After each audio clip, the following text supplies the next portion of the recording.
Go, go, go, go, go, go, go. Do you want me to repeat that super amazing little intro? No. We're all just lost in this Luke, big you're wide cutting world. out a little bit. I think maybe leave the call and give it like 15 minutes before you come back. Yeah, good, yeah.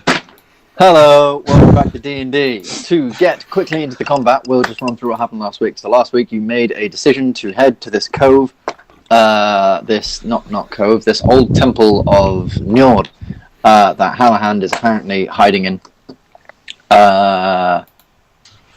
You sort of milled about the day, and then you left. You went.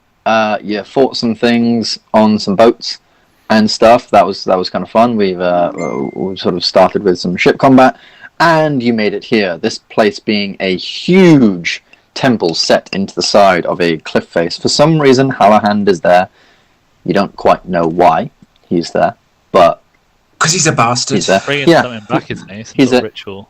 He's a bastard. He's back doing some kind of ritual, doing some kind of thing for some purpose.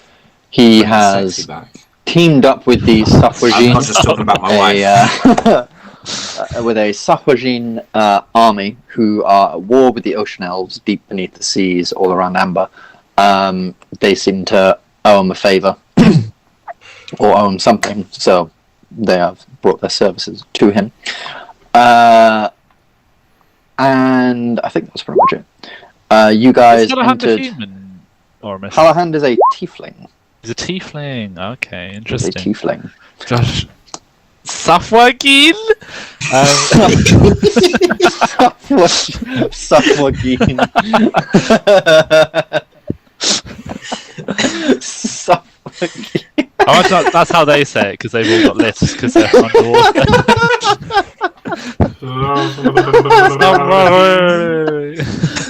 Sagaugin. It's like a jab. Sagaugin, fam. Tieflings quite physically imposing. Not especially, are they? No, they are. So one of them's got 4 arms. Yes. No, tieflings. Tieflings. So tieflings yeah, that sort of... motherfucker's physically imposing. It looks like he's going to wreck all of us.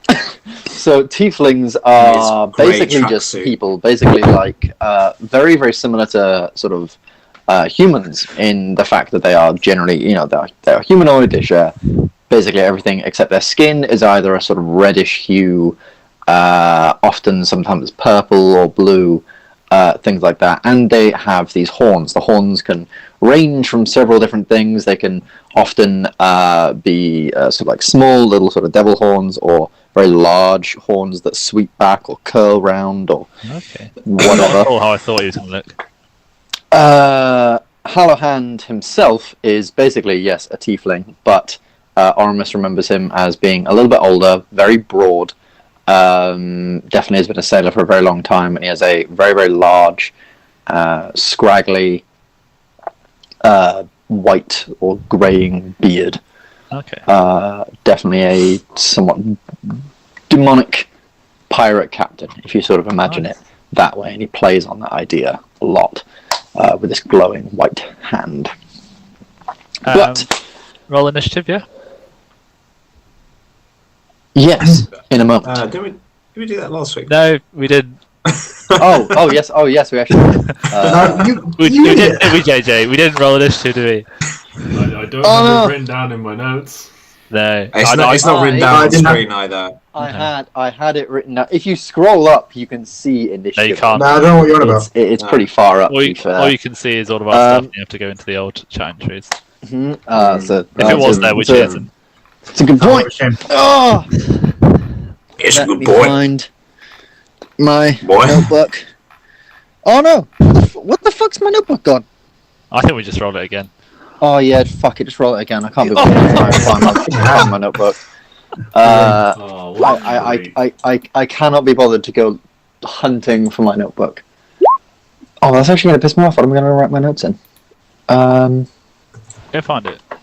That could be problematic. I'm gonna go quickly find it, but I'll keep with the fact of you re-rolling initiative because I'm nice. Oh, that is a sometimes gift, that is a gift. We rolled 2 1s and 2 4s. Not a gift for me. It's better than your last roll. What did you get last time? I can't remember. I don't think anyone was high. I don't think anyone was I above think 10. last time. Oh, serious? Oh no, like 2 get 1, like the other 2 got 4 or something. Yeah, I got a 1, and either you or Sam got a 1. I got a 1. Okay, then you got a 4 last time, and Oramis also. It's got not a 4. possible. It's not possible for me to get a 4 because I have a +6. No, Yeah, I'm you rolled a talking 1, about but the you dice. got. Fucking So we had 2 fucking 1s and found 2 it. 4s, which meant we had a. Yeah, like a. Whatever the fires are. Who's You had low initiative rolls last time. You roll as blinders, by the way, Sam. Yeah, I've changed that, don't I? who's the purple little face? That's Caspian. Ah, The it's generic. Yes, that is Oramis has Caspian. crew member number 3. I meant to get a token for Caspian, but I unfortunately. Oh, we can all move. can't. I can some sort of swordsman. find a token. Yeah, if you want to just find like a really quick token, I can make one, and then stuff can happen. I did have one. Hold on. Who's Caspian based off? Prince Caspian. Ah, okay. Caspian was like a mercenary type, wasn't he? What, in Some Narnia? such. No. Well, I believe in his thing it says he is a high elf who's in it for the money. Yeah, he's a little Ponzi boy, but I don't know if you're actually allowed to say Ponzi anymore. I think that's rude. Everything's It's on YouTube now, so It's on YouTube now. Well, I apologise if I've offended anyone. In years' time, when you're a career politician, this will come back to bite you. oh, These are getting taken You down. are- you are- all the you rest are of his done. questionable actions as a character, just this one bit. Yeah, just this one bit. Mate, you're done. Anyway, Also, water breathing, by so the way, they. just remember that. Yes, everyone does indeed have water breathing. Go for a swim. That is a very, very good point. Let me just write down the new initiative order. So it goes. Ba-ba-da-ba-ba-ba. We have Oramis. And then we have. Griffin, Griffin, yes. not Gylndan. And then we have Felix. And then we have. Mazzy. Right around there. Okay, so if you remember, you entered this very, very large area. So outside of the temple were a lot of rocks and stuff. You had to go in by sort of like boat. And you've entered this very, very large sort of communal entrance room. These huge stone pillars keeping the room up. However, there is evidence of sort of debris. There are cracks in the ceiling, and you can see the open, now darkening and cloudy and stormy sky above you. The wind constantly howling throughout the room. As you entered, you looked to this very, very large door, but just before you could even make it there, this guy here leaped down from the ceiling. At first you didn't see him, but then you realized that these sagaugin seem to have the ability to, like many underwater creatures do, change the sort of color of their scales slightly to help them blend into certain environments, meaning that you didn't initially see them. He managed to throw a trident at Oramis. This one managed to, or tried to, hold Oramis, but wasn't able to. This one being one of those sort of tidal priests sort of things, and the other two had their little crossbows, and they were firing stuff, or one of them had a little crossbow and fired stuff at you. But first, we will pick up the initiative with Oramis. Some motherfucker's just thrown a goddamn trident at you. He's pulled out 2 very huge swords, each of these sagaugin armed a little bit, armed decently well. Sort of large shoulder sort of pauldrons, basic sort of leather sort of tunics and stuff like that. He's a large creature. He is a large creature. So this He's not the same as the one that was on the boat. He is the same as the one that was on the boat, but the one that was on the boat, you could tell, or the ones that were on the boat were definitely, they weren't warriors, they were sailors. They were there to stop people from coming in on the sea. They weren't initially meant to be raided. Good job. Yeah, they failed in that one. Or rather, they were mainly meant to sort of deter people. These guys are warriors. They are stronger. They're, they are musclier. Their necks sort of like their shoulders almost bulge with muscle, sort of converging thing with their necks and head. And this guy particularly is huge. He stands about sort of like 10, 12 feet tall. These 2 huge arms, and then these 2 slightly smaller arms beneath them. He wields these, would consider them like great swords, but because he's got 2 arms, he can hold one in each hand. The rest of them wield these tridents with these sort of spiraling That's such points. a weird thought that put 2 hands on one side. It is a extremely weird thought. You won't be able to use that very well, would you? Not particularly. As long as both arms have the same range of motion, it would just be like swinging a normal sword. I suppose it's because I'm thinking about holding it like that. Whereas if you're holding it, you just have to get used to it. I think, wouldn't you? It would feel weird though. Well, I mean, having 2 extra arms would feel weird. Not if that was all you knew. That's true. It's not all we know though. And now I want some. So yes, take it away, Oramis. As a thing, Caspian will go right after you and your initiative. He's sort of waiting on your call, so as soon as you go, he goes. Okay. He looks so out of place, Caspian. So yeah, I'm going to start off with a bonus action, Hexblade's Curse. And a giant comes in and attacks you. No, he doesn't. Who's that? That's is the character I apparently, found for Caspian. Oh, that's cool. That's apparently Caspian. You think they died, apparently. Controlled by Oramis. There you go. Should be able to move him around. So beautiful. Right. Hexblade's Curse, bonus action on the big boy, and then Big boy. You know what's happening. You all know what's happening. I'm going to put that on him for like Hexblade's Curse, just to show he is Hexblade's Cursed. Eldritch Blast 15. Let me just see if that hits. I'm everywhere today. I don't think that does hit. No, it does not hit. This guy being particularly strong, fairly agile for his sort of hugeness. He does manage to sort of move out of the way, almost sort of deflecting away the Eldritch Blast with one of these huge blades that almost look like almost like great sword cutlasses, but the blade on which is almost like waves as it sort of segments down the blade. Oh, I didn't mean to roll this. Oh, this is letting you down. What? And the second Eldritch Blast again, sort of the next one he just manages to duck underneath. Fucking hell. And the third one. Oh my god. Far these very, very...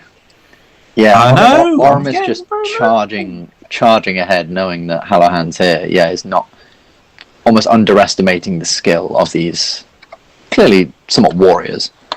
Is there anything else you'd like to do on your turn, Oramis? No, not on my turn. Yeah, I have a little cry. You rolled a 6, a 5, a 3, a 2, a 4, and a 5 in 6 rolls. Shocking. All right. Caspian's up. Caspian, I'm going to command him to, get up here on me. And he's going to. Hang on, is it in range?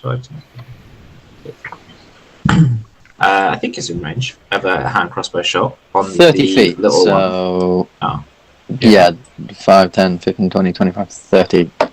5, 10, 15, 20, 25, 30. He's still a little bit out of range, about 10 feet out of range. But he can get a shot off on the big one. Yeah, can still shoot with disadvantage. But let's hope Caspian rolls better, because I want to aim for the red one. So It does. He does. He the boy.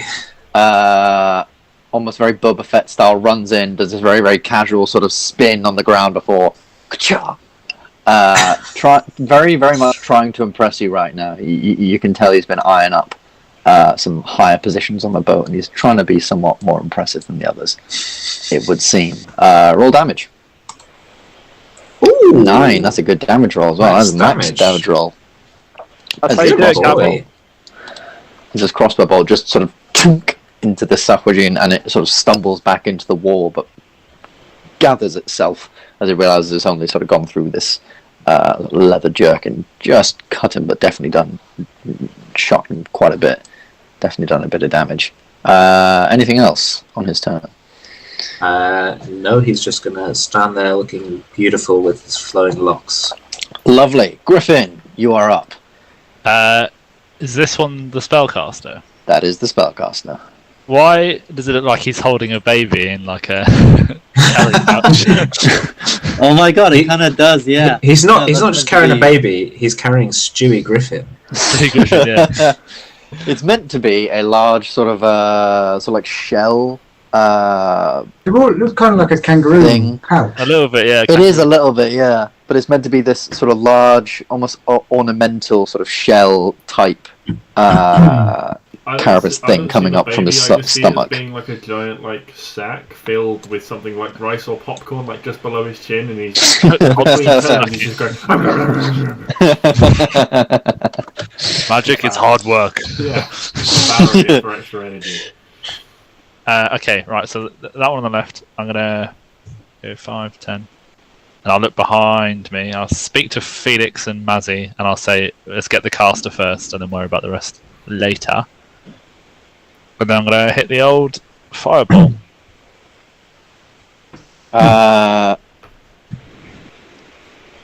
On who? On just him? On the spellcaster, yeah. On the spellcaster. Oh, bang. Bang, indeed. Ooh, what's the DC? Oh, that's dreadful. It's not a DC, it's just a hit. Oh, firebolt. Right, Not I thought you meant fireball. fireball. Dreadful damage. Dreadful damage for 3d10, but yes, definitely hits. As this bolt of sort of flame envelops over his stomach. Nice. Anything else? Yeah, I'll just move around here to do a bit of a flank. And that's my turn. Alrighty. It is now the turn of the sagaugin. This much larger one sort of stretches out 2 arms, holding these swords now in one hand, pointing and commanding in this strange sagaugin language. Like I said last time, almost like someone's trying to speak something like Elvish or something like that, but with a lot of mouthwash or liquid in their mouth. It's very, very strange. To come forward, saying 5, 10, 20, 25, 30, 5, 10, 15, and they are going to... Have any obvious ranged weapons? Yes, you noticed last time they actually fired upon you with these ranged weapons. They have these light crossbows, but still crossbows, that they've been firing at you with these very rusty sort of bolts. And they're going to take, the 2 red ones are going to take a shot. I'm actually going to change this guy to blue. Don't know why, he's still red. I'm actually going to change him to green because that's kind of hard to see. There we go. So, well, the first one will indeed miss everyone. Well, I was aiming for Oramis, but obviously going to miss. The other one's going to aim for Caspian. Oh, that is a 15. I actually don't think that hits Caspian. Don't think it does. No, because he's got AC of 16. Yeah, both bolts are sort of shoo clinking against the rocks. This guy is going to come 5, 10, and oh, he has some stuff he can do. He is going to cast... Mazzy, we might be in trouble. You might be indeed. Can both of you make a dex save for me, please? As he reaches out his hand, begins to sort of close his eyes, and then he pulls with his hand, and you can see these clouds sort of begin to whirl and spin around into the room, enveloping about 60 feet above your head, lightning coiling within, and a bolt of it streaks down right at your feet. Remember, JJ, you just got to try and be as chill as Chantel was when she was on 1 HP in the middle of a giant chasm in the ground. Chill she was about that. Yeah! She was not chill. She was very much not chill. The perspective we had on the other side of the screen was that she was very chill about being on 1 HP. She Flying was a massive hole she thought that Ben won't kill my character. We've talked a lot about this character. I love them, but I openly admitted, you very clearly could have died. Very easily could have died in that situation. I wasn't going to hold back. Mazzy, you pass. You take half damage, but Felix, unfortunately, you fail, and you'll both take a little bit of lightning damage. So here we go. Good start. Okay, so that's there's 25 lightning damage for Felix. Oh my god. 12 lightning damage for Mazzy as this streak of lightning just and electrocutes out between the both of them. Straight back to his sacrifice, JJ. No. Indeed. Can't get that out of my head. Indeed. This guy here is going to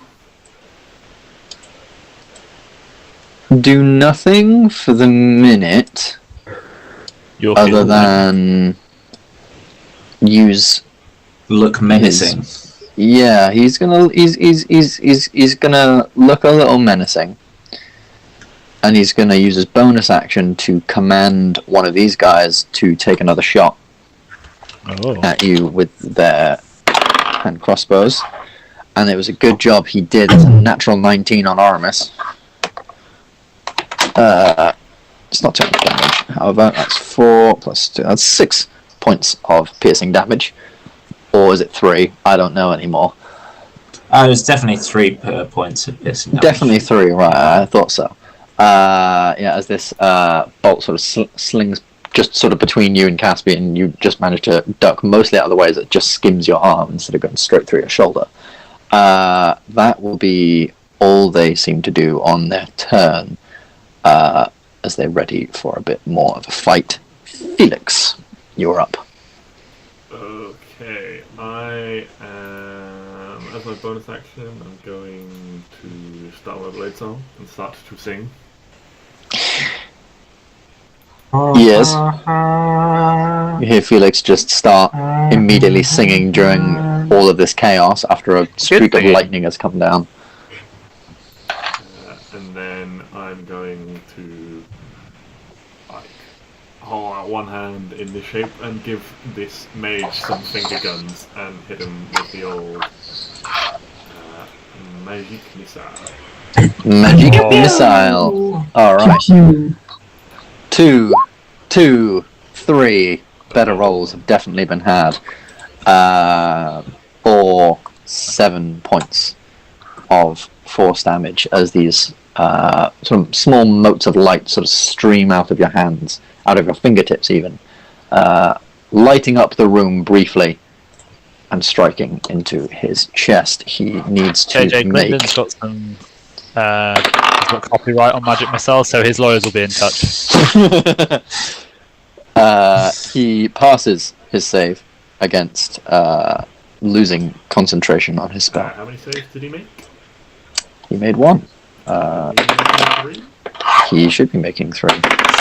I've read this before, and I don't know if because it says in magic missile the missiles all strike at the same time. This is what I'm thinking, and the thing is we've done it for over a year now with Sam, of them only rolling 1. I think because you have the capability of hitting, if you hit 3 targets that were concentrating on 3 different spells, they would all have to make a save against each individual dart. They would, because they. I agree with you. I agree with you, JJ. I'm just saying most of how we've done it is 1, and most of what I've seen says because it specifically says they strike at the same time. Yeah, it's just sort of. That's how I've seen it. So obviously, JJ, you could utilize it like that and try and make multiple casters fail their save, or you could go for the damage, guaranteed damage on one person. Okay.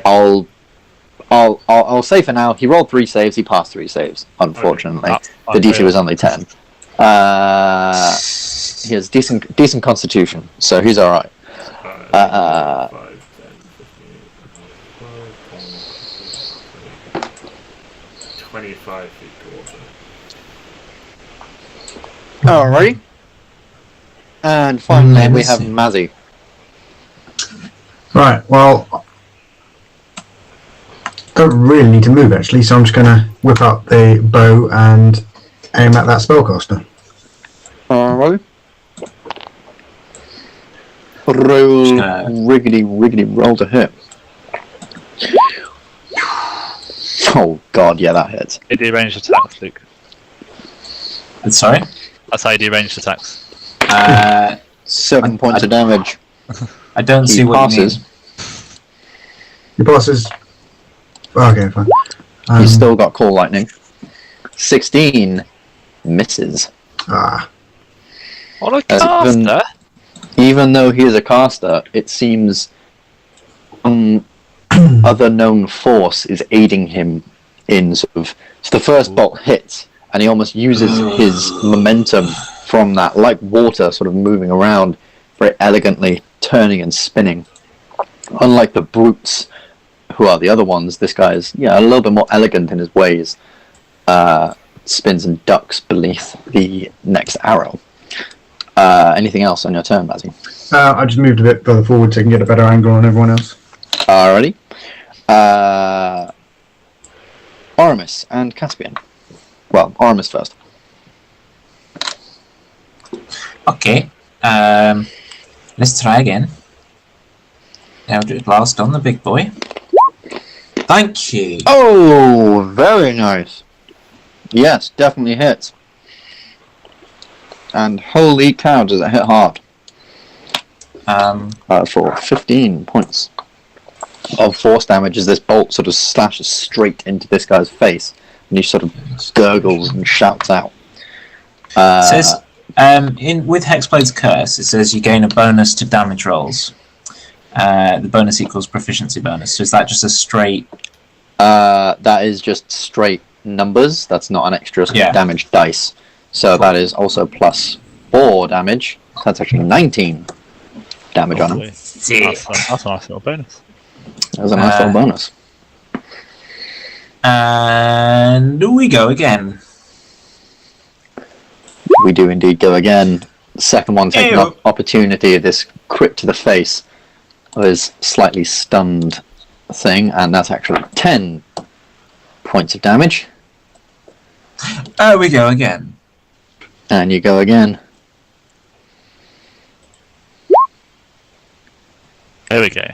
There we go, and that is... God, that's 17. So...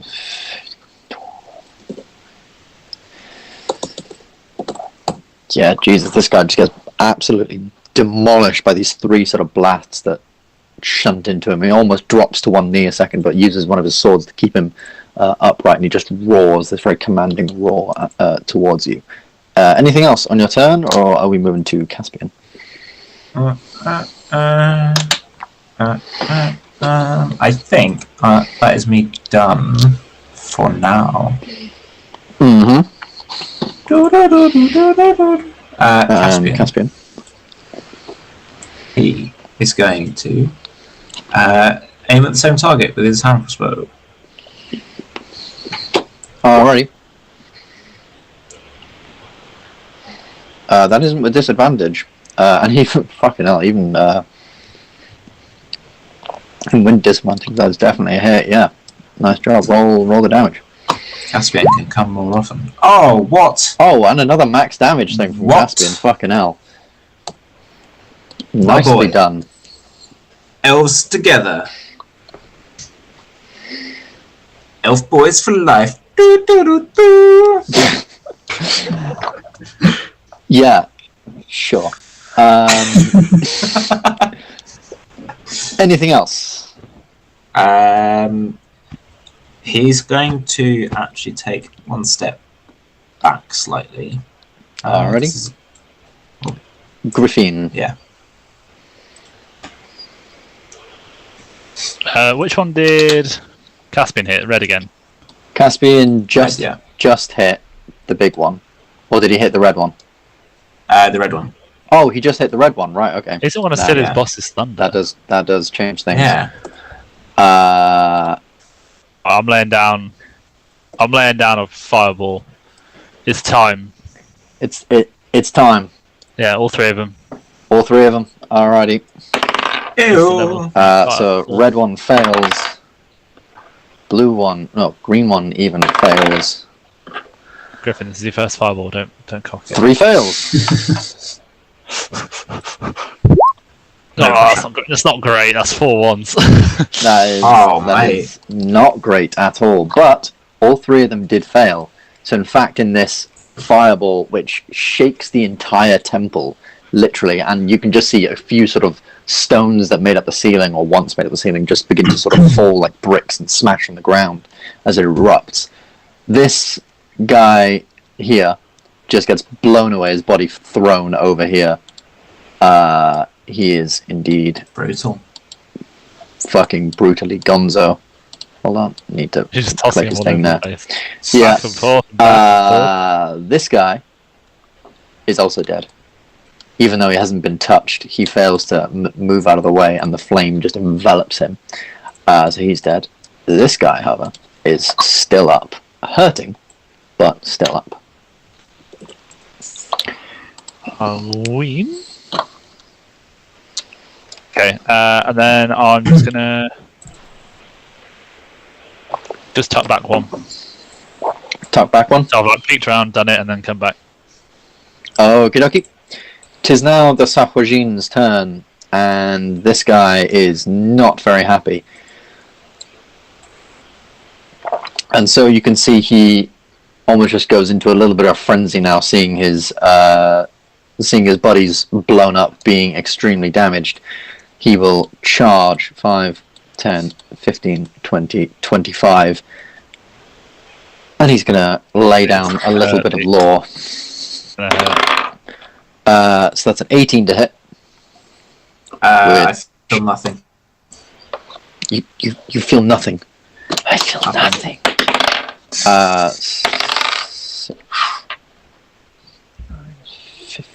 15 plus 5. That is 20 points of slashing damage. Oh. On the first hit. Did you say 10? 10 points of slashing damage on the first But hit. no one can heal you, Luke, yeah? No one can heal me. No one can heal you. Ooh. A natural 1 on the second hit. You taking this hit, you suddenly just duck out of the way of the next one. And then for his third hit, he's not actually going to do a hit. In his rage, he just slams both swords into the ground and is going to try and lift you up and bite your face. So can you make me a strength saving throw? Do I get advantage for no reason at all?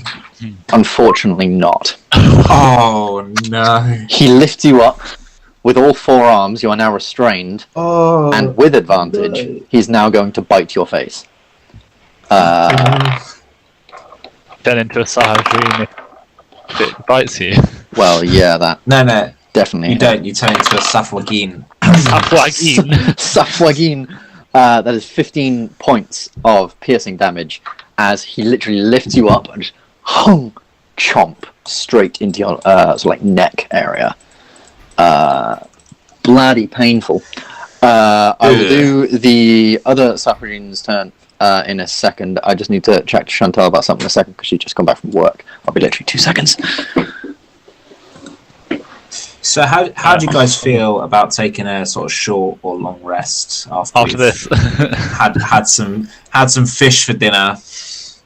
I've got some healing. I know Matt does as well, but I don't have loads, and I want to have a bit going into the next room because I feel like definitely. I feel like this is the Do we have any potions? Healing potions? Nope. Not unless I have one small and one medium, but I'm not sure if I actually have those or if I just didn't take them off my inventory. I don't think we used a lot. We bought some for the Underdark, and I don't think we used. Yeah, I don't think we did. I'm not even sure it was for the Underdark. I think it was for the tower. No, either way, we bought some before we went to the Underdark. Okay. I don't remember using mine, so it's very likely that we just didn't end up using. No, well then in that case, then I had 2, so got 1 left. Makes sense. So I've got 30 hit points of lay on hands, and then I've got 1 healing hands, which I think I roll for. It might be my level. It's not a big heal, but it'll be enough to get someone up. So I think that's good to keep as like a backup. Yeah. Because unless you're Doc with his unbelievably good healing, healing during combat is actually quite inefficient.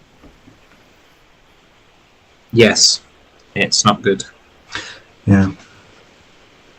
Either way. I mean, theoretically... I was talking for like 10 seconds there and I realised I turned off my camera and muted myself. That was very awkward. But there we go. What does Chantal do for work, Ben? She is currently working at a bowling place. Oh, Like Hollywood Bowl. She works on the reception. It's pretty good. Yeah, she enjoys it. She definitely enjoys it. I can't imagine you get a lot of shit from customers working in a bowling alley. You'd be surprised, apparently. Same point or a different one. I think whenever you're dealing with customers, you're bound to have shit customers. Yeah, but I would have thought people would be a bit more chill at a bowling alley. Like it just is what it is. What is there to complain about? Yeah. Yeah. It's probably parents going with children. I reckon that's like parents going with children. People trying to like get in one final game for the evening. People just like rocking up with a huge party of people when they haven't booked. Because obviously with COVID and everything, you have to like book to go there. You can't just rock up. Anyway, this guy, what is he gonna do? He has options, and I think with the gnome running towards him, the archer he's not a fan of, but he can deal with him in due time. He's going to just step up to you, Felix, and with a very forceful, almost monk-like sort of strike at your chest, he's going to try and hit. That is... that's 17 to hit. Misses. Oh, shit, alright. Are you sure? Yeah, because I'm blazing 28. Oh, of course. Pardon me. Misses. I always forget your blade song gives you AC. Because this thing is so bad that it puts people off trying to hit you.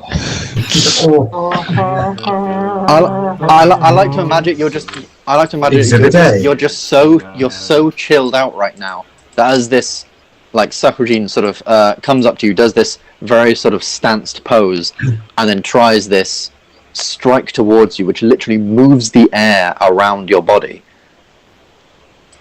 You just very, very sort of nimbly just spin, and as you spin, and he's sort of outstretched, you just like turn into a very long note of the chorus of the song. Like, I'm like Quicksilver at the moment when he puts his headphones in to listen to the music. A little bit, yeah. With the music, just nope. But unfortunately, that is all he can do, and this guy doesn't have anyone to bonus action command because they're all dead. So that is pretty much them. Oramis, you are now technically in that space as you're being lifted up and grabbed by this guy. But now we do go to Felix. Alright, well, seeing as the others are dead, I'm just gonna bop this guy with a sword. Bop. A 14 misses. I'll do it again. A 15 misses. I'll do it again. A 12 misses. I'll do it again. I can't actually do it. I can't actually do it a fourth time, but... I mean, you could. Yeah, technically. well, I could, but I can't actually do it a fourth time. I wouldn't have done it. That's fair. Yeah, so that's a nice 6, 7, 4 on the dice. Yes, unfortunately, as then you take the opportunity to pull out your 2 rapiers and start slashing at him. He pulls out a little bit of martial prowess himself by just sort of sleekly dodging out of the way of every one of your attacks. Mazzy, unless there's anything else on your turn, Felix. How'd you get to the third hit, JJ? You're two-handed. Bonus action, yeah. Offhand. I'm going to run up to this guy. Actually, wait, 5, 10, 20. I can get behind him, technically flanking, success, just to try and save Oramis. Thank you. Much appreciated. I'm going to try and aim for to try and get his arm that is holding Oramis. Or the arms. Alrighty. All four. Just so at least he drops it. He is holding him with 4 arms right now. Oh, with all arms? I thought it was just 2. Okay, fair enough. Yeah. Every arm. Let's screw that. We'll just go for the back of the head then. Go for the back of the head. Trying to miss Oramis's head, which is sort of one and the same right now. Is it in the mouth? Is a bit lower, so you do have a very sort of clear thing. It's just hard to discern where the neck, like back muscles and neck ends, and the head begins. I will Hunter's absolutely Mark him as well. Hunter's Mark him as well, of course. That does hit. Roll some damage. 10 damage. Very nice. Yeah. Nice. Oh, big boy. Oh, big old boy. As you sort of slash at the back of this guy's head, you just see now a lot of sort of blood glimmer down the scales on his back now. His scales also start sort of almost shifting color in almost like a panicked sense. You can do that for stealth, but now it's almost uncontrollable. It's not actually helping him out at all. If anything, it's making him stand out even more. But it's definitely strange. Are you attacking again? But an 11. As you turn around, he just manages to let go of Oramis with one of his larger arms and just bat your blade away with a sort of braced metal arm.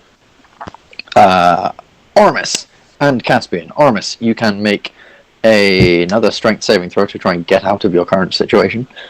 Did you say he dropped him then? Okay.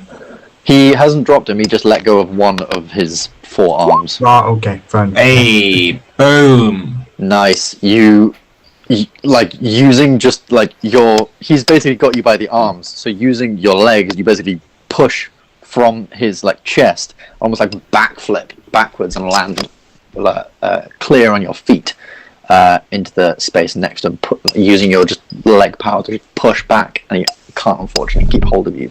I am nimble-footed. Indeed. What would you like to do?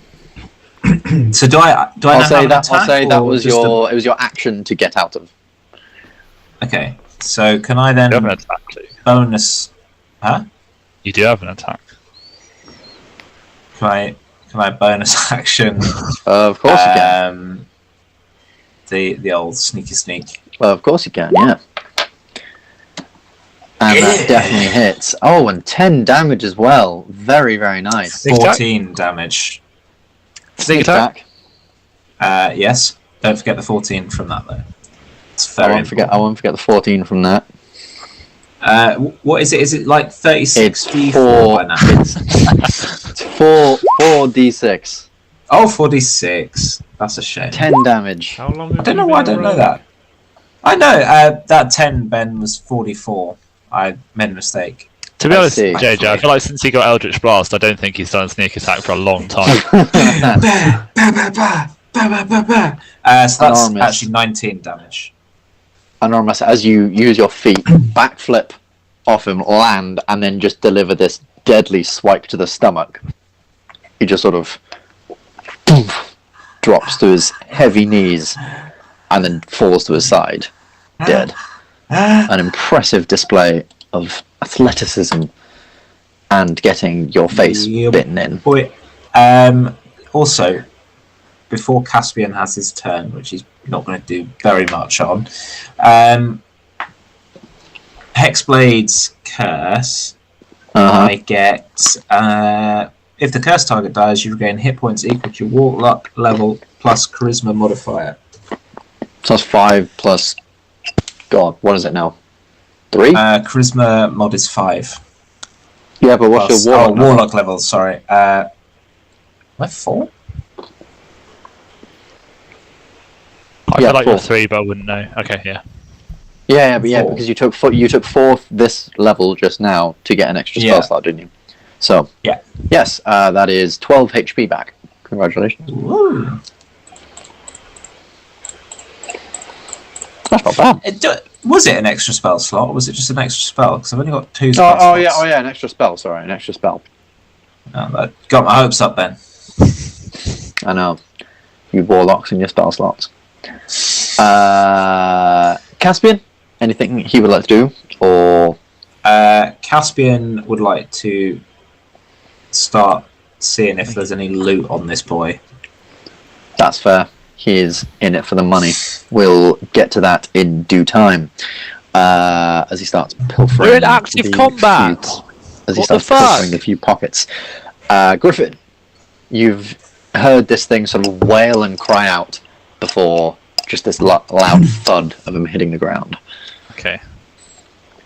5, 10, 15, 20. I'm going to go around here, and I'm going to do a firebolt. But just before I do it, I'm going to shout at Felix. You're supposed to stab him with the pointy end, not swipe it. Having seen his ludicrous display last night. Tried to piss him I off by will- turning his rice bag so his rice goes all over the floor. So from the angle that you're at, Felix Yeah. is in front of him. I know Felix is small, but Felix is in front of him, and these rocks do somewhat give him cover. So I will give him a little bit of cover against this.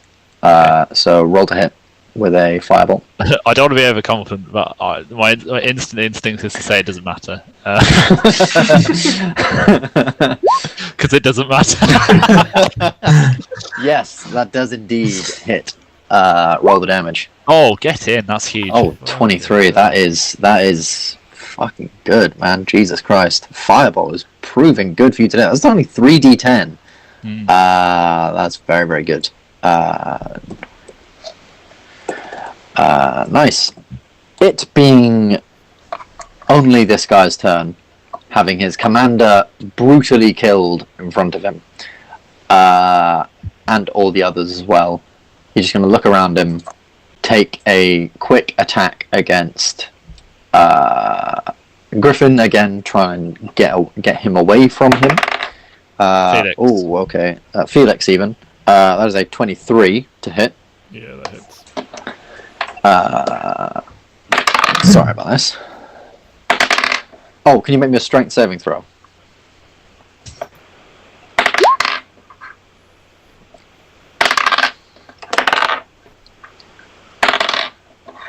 I don't know the number of dice being rolled.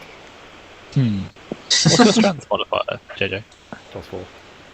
Okay. And what's the saving throw he needed to... What's the saving throw? It was indeed 15, Ooh. so you have passed. Oh, thank However, that doesn't reduce any amount of damage, and you take 27 points of thunder damage as, like I said, this thing hits you, and it's less... He's not very strong. He's not very strong at all. But as he hits you, just this clap of thunder emits around you, tries to force you back. You manage to hold your ground, thankfully, but it fucking hurts, and you do find yourself a minute just almost deafened for just a half a second, as it extremely hurts. And without even giving a shit, he's going to try and dive into the water and swim away. So you will get an attack of opportunity. Good evening. Oh my god. And unfortunately, that misses as he almost faints leaving, so you attack early, and then takes your sort of like overswing of this attack to then just very athletically dive into the water and disappear beneath the waves. He looked very, very bloody, very, very pained, and pretty scared looking around, so you're not entirely sure if he'll be back or not. But the area goes quiet. The only thing now is the whistling of the wind and the waves lapping in and out of this cove. The cloud above you, this cloud conjured by him, dissipates,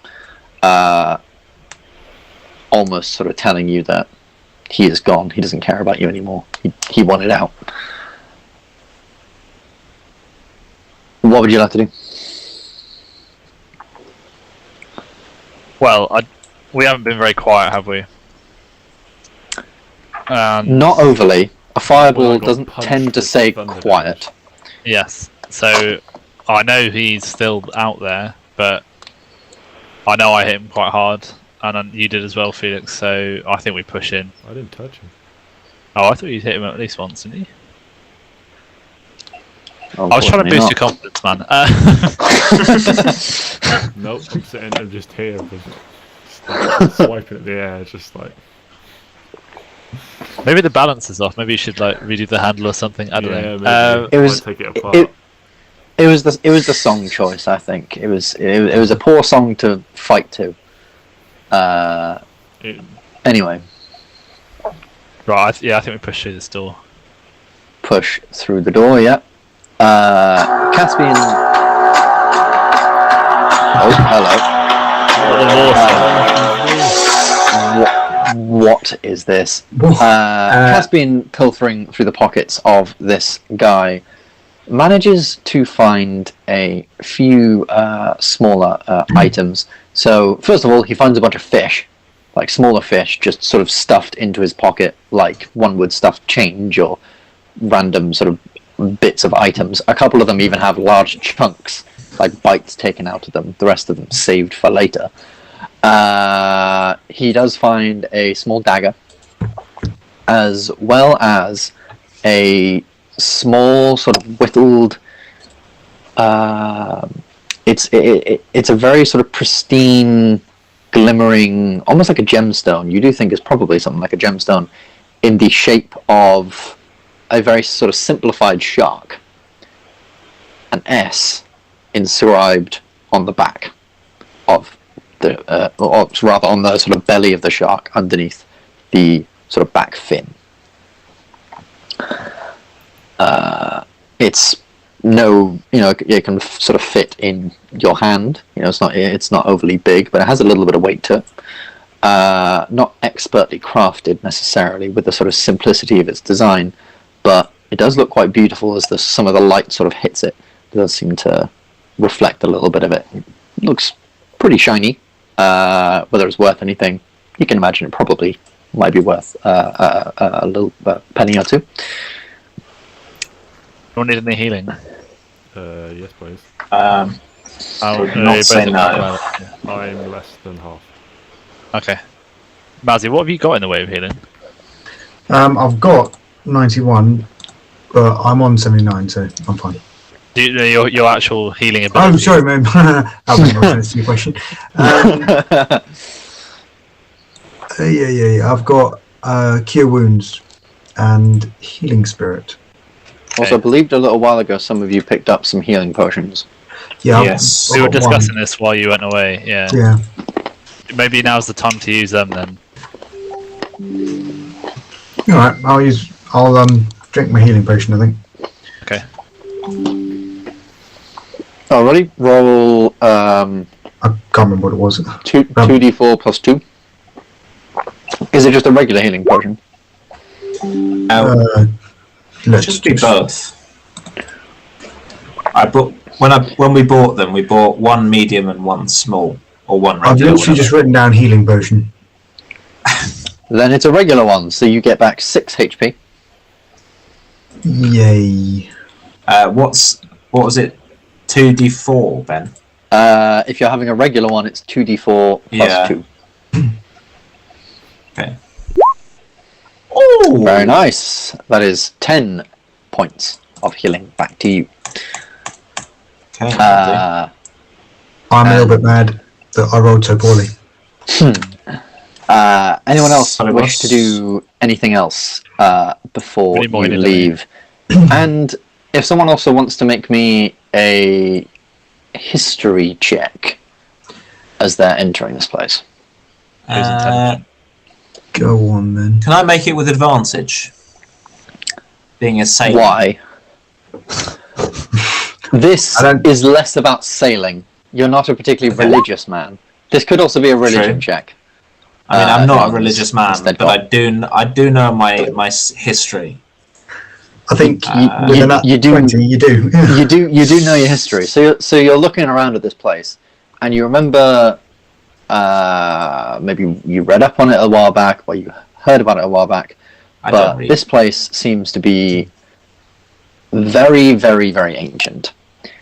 In fact, it reminds you of something again you heard about or saw. That links back to thousands of years ago when Ambyr was actually run by giants. So giants basically ruled the land. They ruled Ambyr, and you can see some of these sigils. Does anyone actually speak giant? Yeah. Out of curiosity, So you can actually see written in giant, Felix. Like, to everyone else, they're just these strange runic symbols.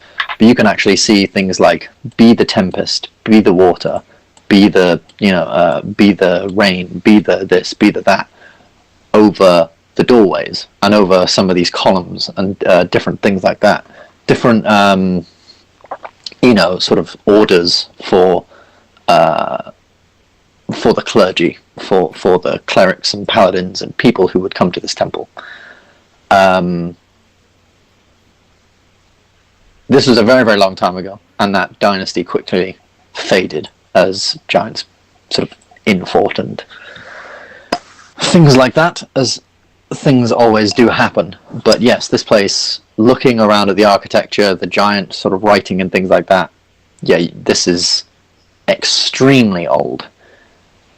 So what Hallowhand wants with something as old as this, only anyone can tell. You open up these two very large stone doors. Hanging on. We're not. Those. No one's touched Felix. He needs some healing. Felix, I'll give you 20 points of lay on hands. Okay. Thank you.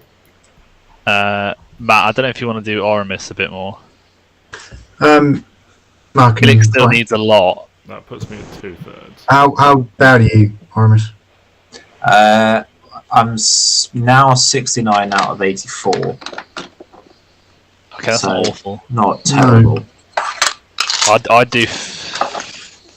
Do you have a lot of spell slots, Matt? I've got 3 left of level 1 and 3 level 2. Okay, I would definitely do 3 as well. Felix with at least that restoration, whatever you've got. Lay on hands. No, that's me. Whatever I've got Cure Wounds and Healing Spirit. I'm just trying to work out which one gives better. So Healing Spirit you could put down, and over the next minute he could walk through it 3 times for 3d6. Yep. Or you could do Cure Wounds, which is 1d8 plus 2, your wisdom.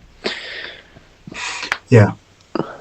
If I cast Healing Spirit at a high level, does it make also, I think anyone can then go through Healing Spirit and get 3d6, or is it can only be I used actually 3 think times? it might be one person go through once, but no, it's only one person once per turn.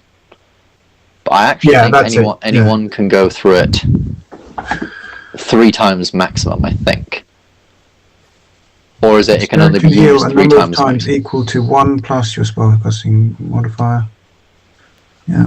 Oh, so 3. Yeah, you can only use it 3 times for anyone, like total, before it disappears. Spellcasting ability modifier. Wisdom. Yeah. What's your wisdom modifier?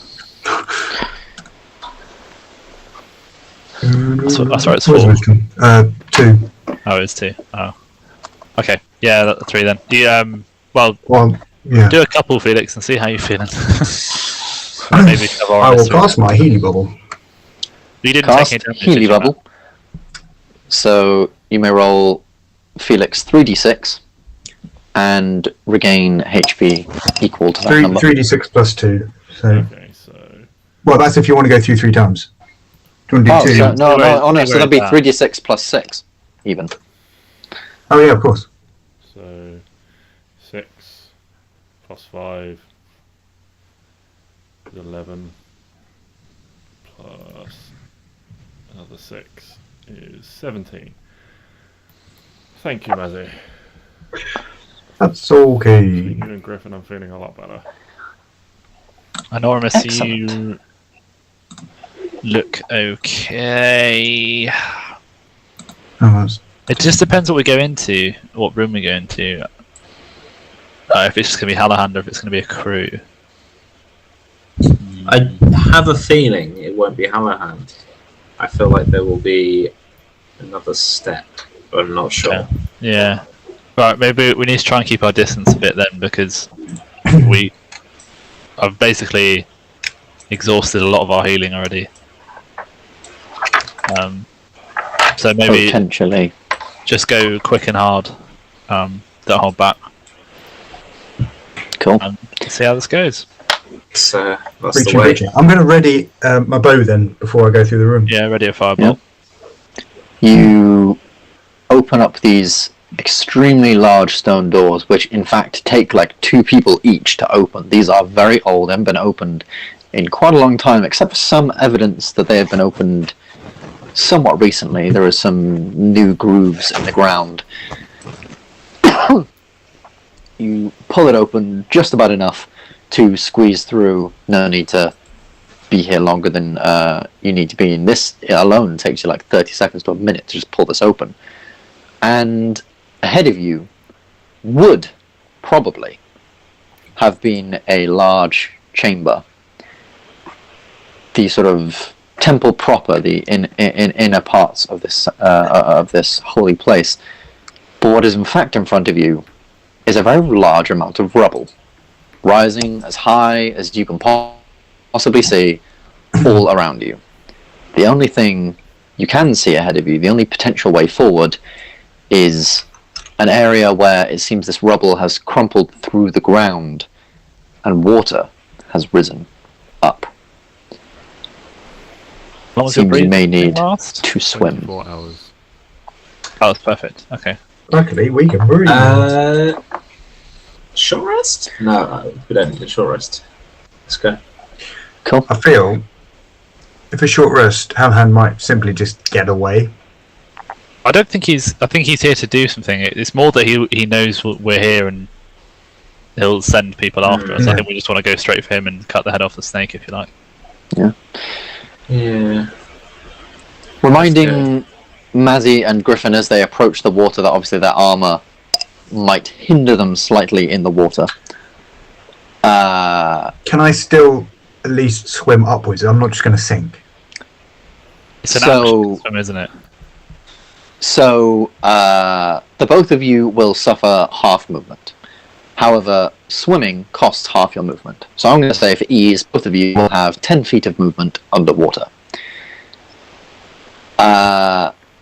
Griffin, you will sink. You will be on the ground. Whereas Mazzy, yes, because you're only in medium armor, you can swim up, left, up everywhere. But Griffin, you'll basically be walking as if you're in one of them really, really old diving bell suits. Nice. I mean, that would actually be really cool, because you can breathe underwater, is that? Can one of you, Felix or Oramis, go first and make sure we're not doing any combat under there, because I don't want to get trapped. Can you just scout ahead a little bit? Is that right? Yes, I'm happy to lead the way. Yeah. Happy to go in first. Yeah. Oramis, you dip your head under. It is also, obviously, it is underwater. It is pitch black down there. And this is underwater. Does anyone have any potential way of seeing? Obviously, I know a lot of you have dark vision, so that'll help. I have dark vision to 120 feet. Don't really think the fire in my hands will be able to make much light underwater. No, I can also. I have the light cantrip. Yeah. So that would definitely I can work see underwater. 120 feet, but I can also. I will tap my shield, and it's Boom. now light. Boom. There you go. Tap It's the shield. red light. I can choose the colour. It's red light because that's easier to see in the dark with. Yes. There we are. Correct. Red light, and you guys move underneath. Oramis leading the way with the sort of light of Griffin not too far behind to help him see, and his dark vision as well. The path goes down pretty quickly into a sort of tunnel, or rather a corridor underneath the temple. This isn't uncommon. Places like this aren't always as they seem. There is always more crypts and caverns underneath the place, holding old relics and things like that. And this one potentially could have quite a lot of them. As you move through this under sort of area, this large large corridor opens up before you, sconces rusting away. There are flagpoles that are also rusting away, with flags that have clearly, with the water and the currents, sort of just washed away into nothingness. The further you go down, the colder it is, but you continue on. The rubble has gone quite far down now, and it has also opened up another area where you can continue to go down. You now find yourselves in a bit more of a natural cave. Still evidence of rubble of this temple. Every now and again, Felix, you notice different runes, again pertaining to, be the storm, be the be the river, things like that. Every now and again. And as you come down to a particularly large part of the cave, you begin to look sort of left and right, and you notice that this cave almost opens up. It's quite a large opening. And you think in the direction it's going in both ways. So one way, there is a cold current blowing through, and you think that could be straight out to the sea itself. Definitely strange and a little unnerving, but a potential getaway should you not be able to get back up to the temple or anything like that. Moving through this area, you take it somewhat slowly now as you begin to reach your destination. You take a right and find yourself now on a staircase, a plaque hanging barely by a rotting and rusting nail, telling you that down in this direction are the private sanctums of the temple. You keep heading down, not too far. It's been about 10 minutes, you just traversing this area now, as you're sort of quickly making it down. You haven't seen anything, you haven't seen anyone in the darkness. And we end up here. We're trying to be quiet, by the way. Trying to be quiet? Yeah, we're not. Then I'll say... Okay, then I'll say everyone roll me a quick stealth check. Griffin still with disadvantage, even though your armor doesn't give you... even though you're underwater, so it's harder to hear things. It's alright, Matt's fucked it. Are you casting Pass Without Trace? Do you want me to, is the question? I feel like you probably should have done it already. Probably should have done it already before you started rolling. Yes. So I'll say, unfortunately, that time has passed. No! Oh, hello. You guys have never really been underwater before. You can roll for Caspian as well, by the way. He does have a bonus to stealth. Oh yeah, he's here. You guys have never really been underwater, so it's a very strange feeling. And with sort of swimming in the currents that are sort of always sort of blowing through this place and things like that, you're finding yourself sort of bumping into little bits and areas. It's hard to control yourself, like keep yourself sort of at ground level at first. So yeah, it's definitely very difficult, potentially pertaining to you guys not being very stealthy. And as you come down here, you find yourself sort of through a double door here, just behind you. And you have two doorways, one heading right, and one heading left. And this statue here, though from this angle, yes, I know it looks very much like a frog, or a very tiny penis. That's a it actually looks like a strange amalgamation of a serpent's head, but also a dragon, but also has very sort of some aquatic features, but mainly this strange combination of sort of serpent and dragon with this very long neck peering out, mouth wide sort of open in the corner of this room. All of this sort of yellow stuff you can see is obviously barnacles and things like that. This is all underwater, is it? Pardon, sorry? This is all underwater. This is now all underwater, yes. Okay. Someone can try and make a nature check to try and determine this creature. Sure. Oh boy. Many sailors tell of many tales of the Great Hydra. Not many have lived to see one, but you know that in the faith of Njord, sea creatures are a pretty decent part of it, and the Hydra being one of the fiercest, but not necessarily most aquatic, but they're always found near water.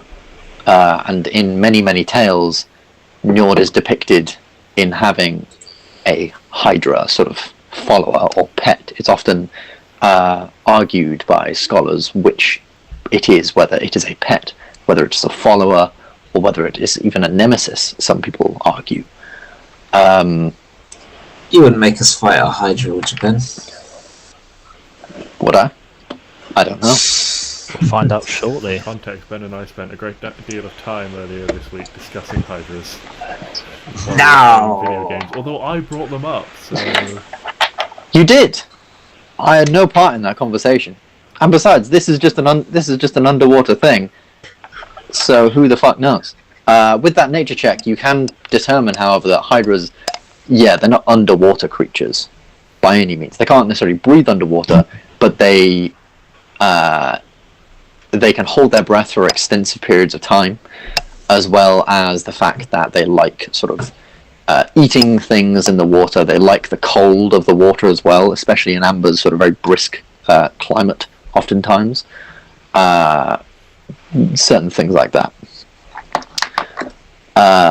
So yes, what would you like to do? You have two directions ahead of you. One right and one left. Let's take the right course of action. Just peek. That's dreadful. Shut up. The best course of action to do whenever you don't know what's around the corner is split up. No, that's the safest thing to do. We're so not mobile at the moment. We wouldn't get to each other in time. I think we stick as a group. Just have Luke's there, really. Yeah. Have a little look around the corner. But have a little look around the corner. I'm going to hold a firebolt for every time we go around the corner. I'm still holding my bow. Just to Are we just warn going to you. assume ranged weapons like a bow are going to work fine underwater? So here's how certain weapons work underwater. If it is a piercing weapon, Don't you're fucking fine. work. If it's a piercing weapon, you're fine. It's easy to push through the water. A slashing or bludgeoning weapon, however, you will roll your attacks See, the problem without here is without we're now going to have certain to buy a modifiers. bow and arrow, and we're going to go to a beach, and we're going to have to try and fire it underwater now to see who's right, because I'm not sure we can fire a bow and arrow under the water. No, I will also say that, Mazzy, you can use your bow underwater, but it will have a range of, I'm going to say... We say half, because then it basically means nothing. Yeah. Yeah. Oh no, I can only reach 300 meters now. Mazzy's range is his short range only. Yeah. And everything is at disadvantage. If I remember the underwater rules correctly. Let's get out of here. Do you know why it's a disadvantage? Because it's moving at like 1 mile an hour. It's not moving fast, no. Which is also Yes, why it's you don't definitely have it's your definitely not 600 moving feet fast. range. Well, you're coming fast. Yes. What is my range then? Because that's still... So 150. your range is 150, but it is with disadvantage. I'm going to say, however, that like disadvantage wouldn't apply to anything within like 10 feet of you. I'll say 10 feet, you're fine. Beyond 10 feet, I think disadvantage. 10 feet I'm using... Oh, and it's 10 feet of movement as well, I have. So, yeah. Okay. We do. Also 10 feet of another movement. I can only get to here. another bonus little rule I've come up with is if you can find a surface to push off of, you can add 5 feet to your movement. Oh, yeah. I made it to the corner. Just like you guys sort of just pushing off the wall, how like a swimmer would do. Griffin, you can even do that, because even though you do sink, you can find moments to just sort of push yourself through the water a little bit before you then kind of right yourself. You're not like immediately just clunk sinking to the ground. I've got a question. Yes. Is there any light in here? There is not. Okay, I'm going to keep Just my your shield shield. on then. Yeah. Keep your shield on, and we will investigate the first room. So, the first room looks a little bit, as far as you guys can see, I don't know whether that's the actual range of your vision, but whatever. That's from what you can see from the outside of the first room. A lot of underwater vegetation, like sort of plants, kelp, seagrass, things like that, seaweed, have all amalgamated here in this large section. And through these areas, you can see some very large clams, potentially holding some goodies. You obviously know what clams hold. Do we know if the underwater rules clams... in the chat for everyone's reference? I've slightly modified them, slightly. Okay. And I'm not following them extremely strictly, but thank you very much. That is quite useful. Do we know, and I'm happy to make a check, if clams would attack us? I mean, yeah, you can roll a nature check, but I mean, clams are clams. Oh, I don't know. I don't know shit. Yeah, I want to go find some pearls. Want to go find some pearls? All right. Yeah, you can move into the room and see potentially a little bit more. Pearls are a myth. Magic pearls. Magic pearls. So as you move into the room, I'll just. Ben, is that the edge of the room? No, I'm just trying to. I've got 120 feet, remember, so I'll probably see most of it. You can. So I'm just going to open up the room for all of you to see as you're pushing in. I was only doing it like that because obviously you were just outside. That's fair, yeah. So that is the entirety of the room. This corner bit over here is where a section of the wall has collapsed and rubble has fallen in from the ceiling. Okay. But yes, you move through this vegetation. It's very hard to see under here. And Griffin, you find pushing through this vegetation, though not difficult, it is sort of like up to your waist, or maybe just below. And it's hard to sort of see what's beneath. But you can indeed move through and have above the vegetation. Yeah. So, like I said, it maybe like goes up to your waist, sort of thing. I'd like to just remain above the vegetation if possible. Okay. Cool. Oramis, you've gone up to this clam. It is currently closed, but you can try and open it. Yes, please. Just roll a quick athletics check. Try and yank it open. Athletics. Oh, hello. Oh, he's helping. He is helping. Not too late. No, I'll allow it. Can I message into Oramis's head as he's doing this? Can he just hear in like a really booming voice, "Don't touch me"?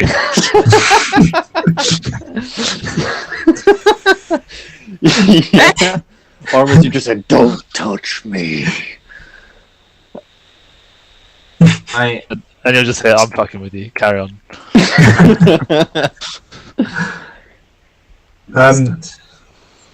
Did you get in? He did get in with Felix's help. Felix almost like putting his feet on one side and his hands on the other and pushing it away from himself, with Oramis just trying to standard pull. You do manage to break this thing open, and inside you can find a lovely little pearl. This pearl will be worth about 50 gold pieces, as it's not fully. A lot of these pearls aren't fully grown. It takes many, many years for pearls to fully grow. But there are many other pearls in sight, and many other things about. Mazzy, you're going up to that one? 25, yeah. You just in yourself, just grab it by either side, rip it open, can grab a pearl. What's everyone else doing at this point? Just keeping an eye open. Noticing there's a doorway up there. I'm just saying. Okay. Because a lot of us are distracted by pearls. You can roll a perception check if you'd like. We've still got a way behind us, but there's a way in front as well. Perceptione. 10. Yeah, you're keeping a decent lookout. The cold is getting to you a little bit, and it's becoming hard. And the revelry of your friends sort of opening up these things, getting pearls and stuff, it is a little bit fascinating. And Mazzy, you've ripped open this thing. Can everyone just stop the tokens for a minute? You've ripped open this thing, you grab this pearl, you're looking at it in the sort of shine of the light. And then can you make me a strength saving throw? Oh, for fuck's sake. You greedy bastards. As something grabs you. Does it? You are fine. It sort of grabs you by grabs you sort of by the arm and the shoulder and tries to pull you down. You aren't having any of it though. You just stand there, unhindering, and as you look down, you see the face of a sagaugin, his scales glimmering from this like strange, almost camouflaged green, blending very, very well into the leaves, back into its regular green form. You pass the save, so he doesn't get an attack of opportunity on you. Okay. There he is. I'm having Roll. I said earlier that I was holding an action. I was also holding an action. Were you- but You went I've into the clam, didn't you? Yeah, that's fair. Were you Like- still holding that action? Well, I was being wary. Yes. I'll say I'll allow it, so you can roll. But I'll give this thing a bit of cover, because That's obviously fine. it's behind Mazzy and underneath the water. Actually, wait, no, you didn't see it with your perception check. Only Mazzy has seen it at this point. Okay, fair enough. Yeah, that's cool. So Mazzy has seen it. Yeah. I will Mazzy, what roll. are you shouting about? Whoa! I will roll a very Interesting. quick initiative. Oh, I just assumed I'd get an attack. Sorry. This is sort of like you realizing that it is there, it realizing that you are there. Therefore, it doesn't have its surprise round. Technically, was it trying to pull you under the thing to potentially attack you? So now we'll go into regular initiative to see who can react first. You attacking it, or it I doing will whatever. definitely attack it. Excellent. Hey! That was I scary. didn't attack it very well. Oh my god, Matt, it's your bread and butter, Matt. What are you doing? I'm not used to underwater. I thought the attack would be. That's fair. It's a disadvantage, actually, isn't it? Yeah. So What type of damage does your weapon do? Is it piercing? Assume slashing of a sword. It is like two short swords. Piercing. I'll allow. It's not with disadvantage. As much as that doesn't make sense in my mind, I'm going to allow it, because rules. Well, it doesn't really make much difference. Doesn't really make much difference, no. Doesn't is that going off your own rule set, Ben? That is going off the official rule set. So the official rule set, it's like basically all piercing weapons. Don't roll fine. Everything else What have rolls you a put in there, disadvantage. JJ? Is that not? That is the official picture rules. from the handbook. Okay. That doesn't say anything about piercing. No, it doesn't. It doesn't, but all the weapons in there are piercing weapons. Dagger, javelin, short sword, spear, or trident. Okay. So I'm just going for the aid of it. It doesn't, but I'm also going to allow it because rapiers are quite light, as well as like Oramis' short sword is basically no, not short sword. Hidden blade is basically like a dagger on his wrist. We've come up with a lot of different weapons, and if we only went to them, it's a bit weird. The second one does hit, however, Mazzy, so you can roll some damage on that one. Kill him. Get stabbed. Oh, 9. Nicely done, yeah. So, picking up the sort of initial order, this thing stares at you, these two sort of very, very large eyes, and in one quick motion, pull out the dual sword, and just sort of, obviously realizing underwater that slashing this thing down isn't going to work, you pull it out, you almost start using it a little bit like a spear, just sort of poking at it, and stabbing at it a little bit. And you do manage to sort of stab it in the shoulder, it recoiling back a brief minute. Anything else on your turn? No, because no. Awesome. Then it is going to take a swipe at you. That's not very nice. That's a really bad miss, unfortunately, with a 13. And then it is going to dip itself under the grass once more. Its scales shifting very strangely, and it is going to push itself away from you. Well, actually, no. I'll say push itself away from you. Roll an attack of opportunity. Yes.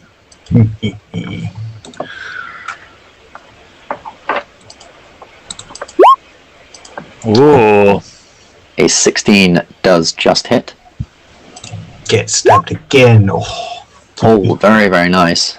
18. So as he's running away, you manage to get a quick stab in. But he does go away, and can also Actually, no, I'm not going to do that. I'm just going to make him roll a check. Yeah. You see him disappear as he moves away from you under the waves. Where did he go? As his scales glimmer and gleam and change sort of colour and hue and things like that as he moves away. And he did roll higher than all of your passive perceptions. So he is, for the moment, hidden. Invisible. As the rest of you are looking around, you are now noticing that this sort of grass and stuff is waving and moving unsettlingly. And now that you know there's potential things in this room that could come get you, that's definitely a little bit awkward. And they are going to move. We're never going to get to Hanahan. We could just swim a little higher. Mazzy, you and I are not going anywhere fast. No, that's true.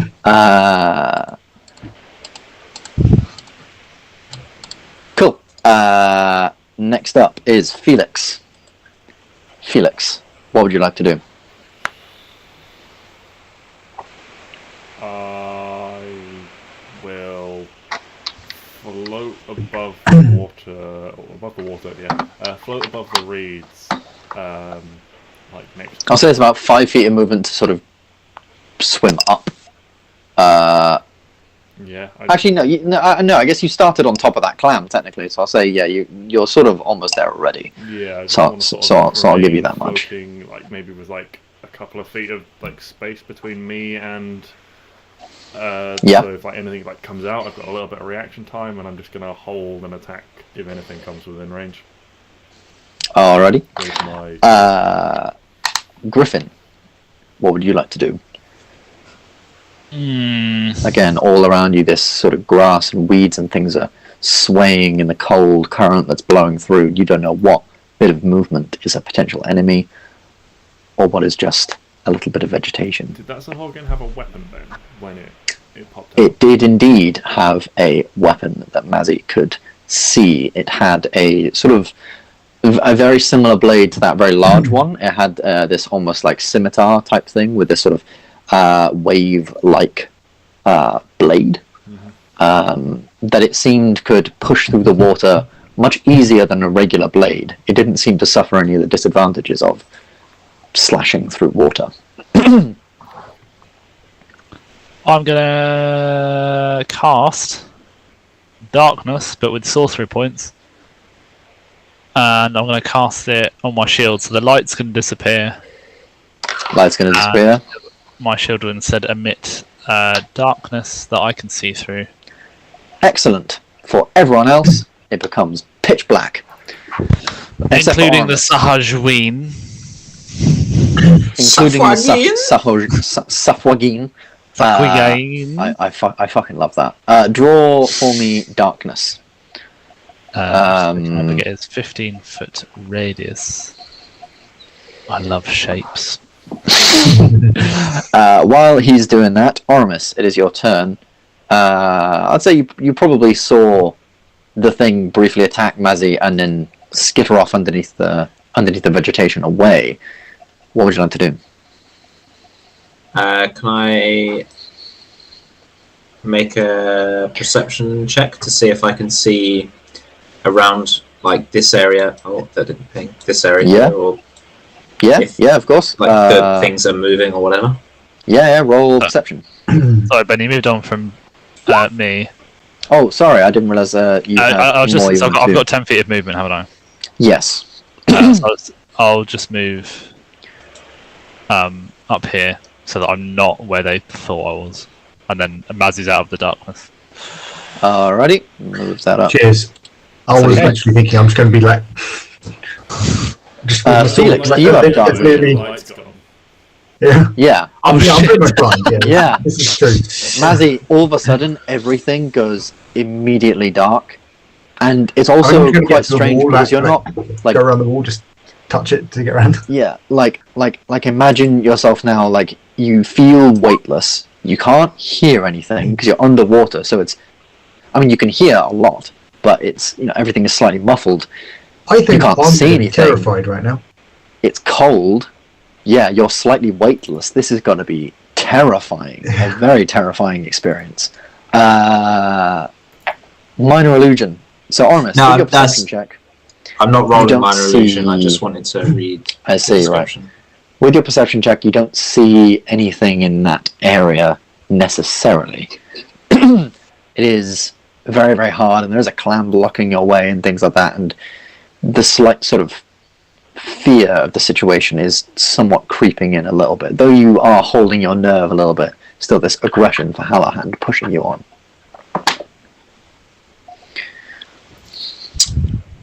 Oh, what to do? What to do?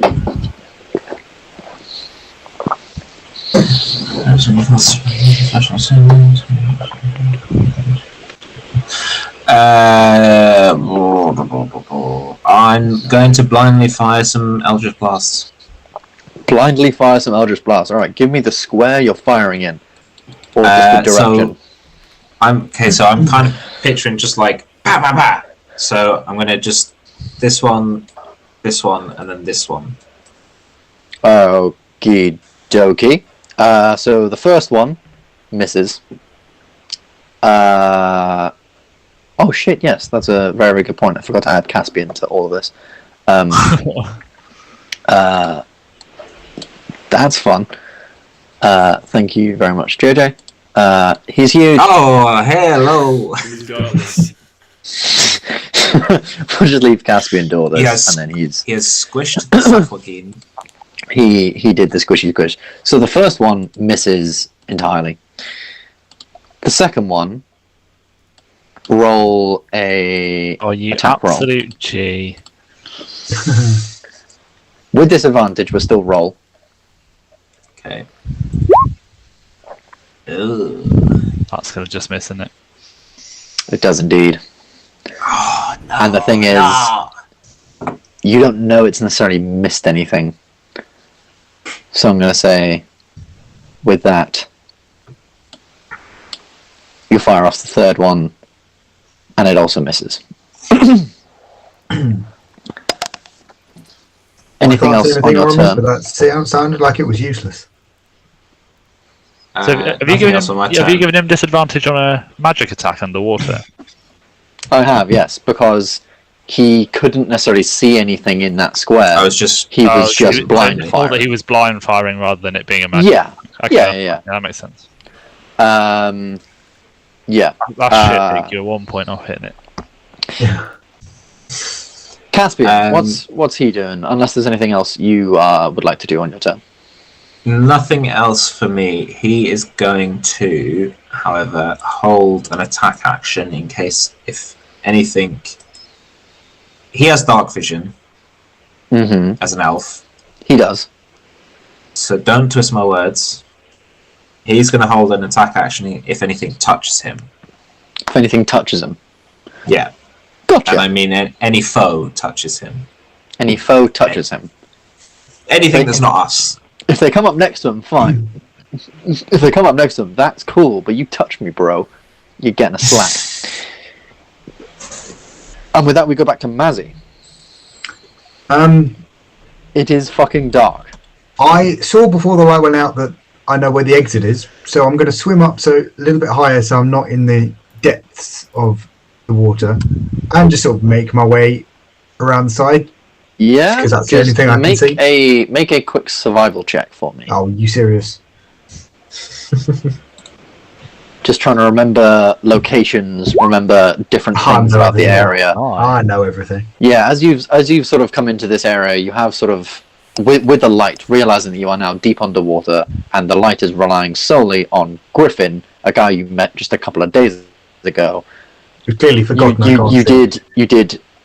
Like, you're not my priority. Expertly sort of scan the room briefly, taking in a lot of the surroundings, so that if anything would happen, you sort of picked up a point that you could maybe get back to, even in potential darkness. And so yes, you can move in that direction. Nice. Anything else? Can I dash as well? You can dash, yeah. Would that just be That would be another 10 feet. another 10? Okay, cool. So we'll make our way up to Matt, him. you're flying along. You're speeding. my man's speeding. And it is now the turn of the sagaugin. It's different every time you say it. Sagaugin. The Shalwahin. The Shalwahin. Is that a good point for break? That could be, yes, a That'd pretty be good good point for a idea, break as we come up to their turn. I'm going to go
let's pick this back up, speed this up a little bit.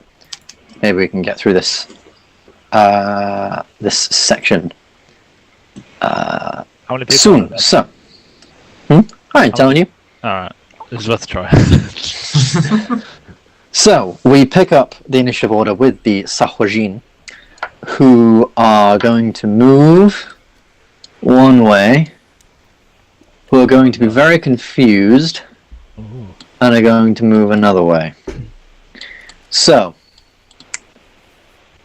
the first skulks through the water, almost easily, seeing Mazzy completely confused and clinging to the wall for his life. They do get to roll with advantage, unfortunately, because you can't see. You are effectively blinded. That makes absolutely no sense whatsoever, Ben. You're a bad DM. I know, right? If it makes you feel any better, they rolled a 1 and a 7. Oh, Love that's it. good. So I have slightly saved you, and I'm kind of imagining like. Do I so- know they're there? Do I even know they've made an attack? So what's essentially happened is it's like it's got super confident and swung, and it's at this point you've started like trying to maneuver along the thing again, and you don't even realize sort of what direction you're going, up or down, and your armor almost brings you down slightly, and you just hear this ting above you, literally above your head, just whack into the just sort of slam into the wall. So something has attacked you from somewhere within 5 feet of you. I won't show you their token because you still haven't technically seen them. But something is within 5 feet of you. Matt, Oramis. if it's in the reeds, there's only 3 squares it can be in. Oramis. Cheers. I can't see where the reeds are. It's fine. A thing comes and attacks you as well. But it also fails. These things are fucking useless underwater.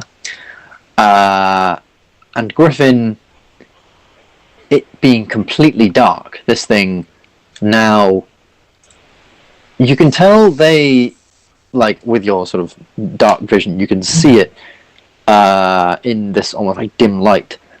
And you can tell it seems fairly confident under the water to be able to see, and now extremely panicked that it can't.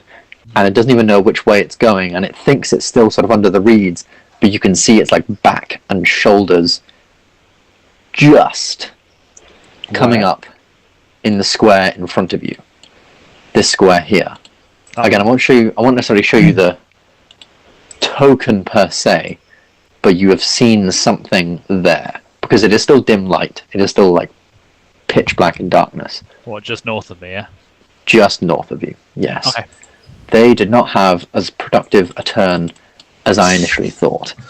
Felix, your turn. How tall is this room? Is there enough room for me to swim straight up out of Griffin's darkness? So Griffin, how tall is your darkness? Because this room is like an average room. This would have been an average room, so maybe like 12, 15 feet tall. Oh, I think it goes up to the whole room. So unfortunately not. Okay. I'll double check that for you, JJ, but I'd probably try and swim up, so use my movement to swim up, like try and get out of it, and then. I'd say that's like 10 feet. It's 15 feet at my top, which means if it spheres down, that where you're going up, you would pop out at the top, I think. Yeah. Do you have dark vision, Felix? I do. You do, yes. So as you're swimming up, you do then begin to see, still very, very dark, but you can almost see a suggestion of all of these reeds and things at the bottom of the water swathing and moving. And like just sort of like seeing your hands in front of your face sort of thing for the first time in a couple of seconds. Knowing Felix, you can guess, knowing Griffin even, you can probably guess what he's trying to do and what's happened. As I come out, can I use like my action, my bonus action, to try and make a perception check to identify where any of these things are? Yeah, sure. I'll say you can use your bonus action, so you can roll a perception check. Are you trying to scan the room or a particular place? Just scan the room. Okay, so scanning. I'll say scan scanning out the whole room, that'll probably be your action. If you had like a particular sort of direction, I'd say like just looking that way, bonus action, but taking the time to look around the room. But yeah, as you're this tall above the water, you can see over this clam, and this one being particularly confident is over here by Mazzy. Can I shout Mazzy to your right? Or like, you can. Like give a direct, like if he's like edging along, maybe like it's a straight ahead of him, but you know, like whichever way he's orientated. Yeah. The other one, however, you do not see. Even with 22, he rolled exceptionally well with his stealth. Obviously attacking Oramis and then skulking back into the shadows. But yes, you can give that call. Anything else? That's everything that I can do. Alrighty. Griffin. You've seen a suggestion of something north. Yes. Because this guy Yes. blinded and I would get advantage, does that equal out to normal hits? I'm going to say yes. Yes, because he is blinded and therefore can't react to the slowness of you trying to swing with an axe. Okay. Right. Please don't let me down. Oh, 15's not good enough, is it? It's not good enough, I'm afraid. And then we'll go again. You may go again. 27 is good But a enough. 27 is, as you swing down, this thing almost like can sort of sense movement in the water and does sort of move out of the way, but then using the these almost softness of the water to sort of carve them back up, you cleave just sort of under its jaw. Roll damage. Big please. Big Awesome. please hand. Dreadful. 5 damage. Are you smiting? I really feel like I should, but I'm going to hold for the moment because I've got him in a position that is not particularly advantageous for him. You do. And Yes. I'm going to move 5, 10 there. Now, there's not any way for him to know that I've moved, is there? I'll say he can make a perception check based on sound. Okay. So I'll roll him a... Okay, that's fairly decent. Something... He can tell you've moved, maybe not necessarily where, Okay. but he knows you have moved. Alright. I'm cool with that. And are still within his sort of range. Within some kind of range of him. But where you are is not known to him at the moment. Cool. In which case, we go to Oramis. Oramis, something swung at you. There was a suggestion of movement through the water, but it missed quite wildly. You can make a perception check, or you can just swing wildly at something. 9. It's within 5 feet of you. And obviously with dark vision, obviously you can tell there is maybe something in the direction of sort of you and Caspian. Somewhere between you and Caspian. So either of the sort of squares between you and Caspian. Not between, like next to, connecting you two. Yeah. Can I stab in the square that's like in front of me here, I guess? Like this one, yeah? Yeah. Roll to hit. Okay. What are you stabbing with? Your hidden blade. Concealed. Yeah, hidden blade. Yep, roll to hit. Say with disadvantage, but still roll to hit. As you swing down into the reeds below, you then just feel this thunk, like the blade has definitely gone through something. And because there's someone within 5 feet of you, you can also roll sneak attack damage. Alright. Finish him. 7 plus 12. Nicely done. not quite enough to finish it, but you do like just sort of like start feeling this blood sort of like oozing out, sort of fading out of its thing before you retrieve the blade out, and this thing recoils and almost pulls its head up from the reeds, and you can just see it sort of shouting, these fangs, these sort of very bulbous fishy like eyes sort of howling up at the ceiling. Anything else on your turn? You still have your bonus action and then a perception check, so you still have movement. No, that's good, but can Caspian make a perception check? I guess technically he's not necessarily looking. I would say that both of you have dark vision. He's seen you. He's obviously looking to you in a situation like this, and this thing, you've hit it. So I'll say he knows that there is a thing in this square. Okay. In fact, I'll pull him out there for you. Can he then attack, please, with initially with his dagger? Yeah. And he hits. Roll a bit of damage. Boy. Oh, 6. He's pulling out of his ass on some of these on some of these damage rolls.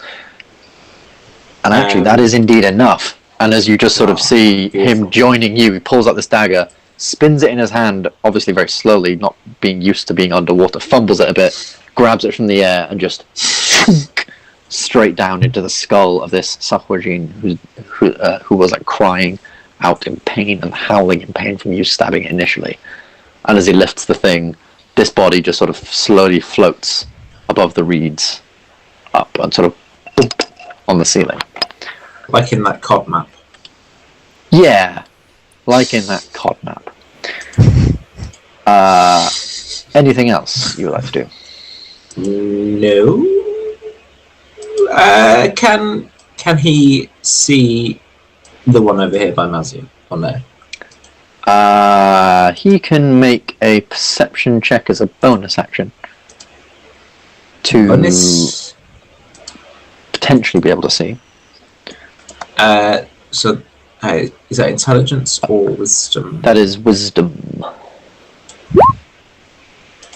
It's a little bit hard to see over this quite large clam that's just over you. He maybe like can tell something's there. He maybe heard earlier on the sort of tang of the of a blade hitting stone, but not 100% sure. Okay. Cool. That's everything. We will go to Mazzy. You've heard something. Actually, Felix has shouted out to you that there is one to your right. I'm working my way down the walls that's in front of me. Making my way downtown. So I'm just going to say, what in front of me? Stab. Stab. Disadvantage.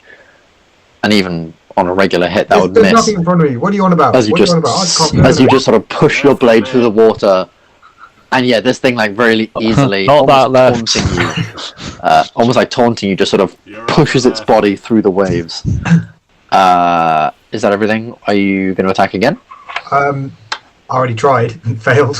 And failed, unfortunately. Yes, again, sort of pull it back, again try and go, and again almost tauntingly. Anyone with dark vision can see of it move. I don't know what you're going to say about this, but I'm going to say I don't think there's somebody in front of me, so I'm going to try and continue walking or swimming through him. What would happen here? I would say that you can roll an athletics check with disadvantage to try and push past him, contested with his athletics check to see whether you make it through. A 10. Matt, you are not having a good day. Yeah, he's beating you every day of the week there. You try and sort of move through this. You try and sort of move through, and you just sort of feel this elbow sort of just shunt into your breastplate, preventing you from moving forward. Anything else on your turn? I don't think you have anything else, do you? I can't do anything else, no. Excellent. Sagaugin's turn. This one has had fun taunting with you, but now realizes he needs to get to work a little bit. Cocky soldier act. doesn't work all the time. 19 to hit. Awesome. Do you still think there's something there, Mazzy? I think there's somebody there now. 4. That is 6 slashing damage. That's fine. Against you, as this blade finally makes purchase. This one around. He's hitting him with a scimitar, very much like the larger one's greatsword, like an almost cutlass design thing with these sort of this wave-shaped sort of blade that allows it to push a blade through the water, seemingly much easier and without disadvantage. This one up here, the one that is somewhere near you, Griffin, who actually, because you eventually did hit it, so I will actually show you the token. I'm going to make him roll a d8 with up being 1, and then it goes 2 is my that AC one, is 3 is that 20, one. and if he hits, let me know. I'm gonna say rolls a d8 to attack a square. Okay. And then you see in front of him, he attacks this square, thinking that maybe the movement has meant that you're trying to get away. Okay. These guys are not as deadly as once thought in the darkness, but there we go.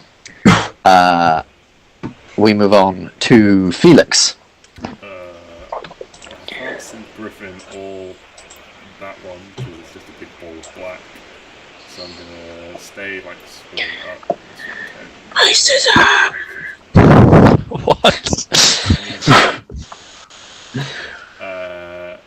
Have I got half movement speed underwater?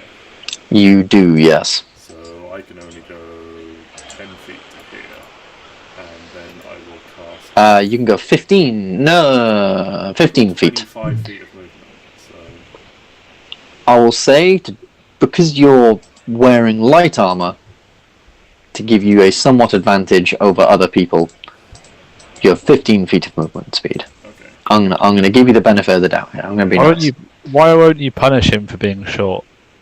Because the shorter races are the better ones. It's just fact. Alright, I'll go like floating over the dead body of this one, and I'll cast Firebolt. Yes, let's Oh, go. I'm sure that'll be super effective underwater. Oh, can I see if there's fire? Can I see for a second? It's less fire and more him just pushing extremely hot water at this point through the water, I guess. And that doesn't hit. No.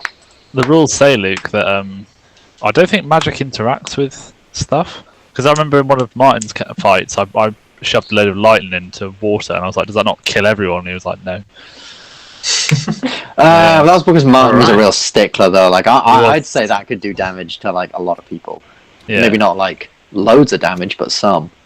Fire, but the rules on underwater damage state that any fire attacks underwater, everyone takes half damage.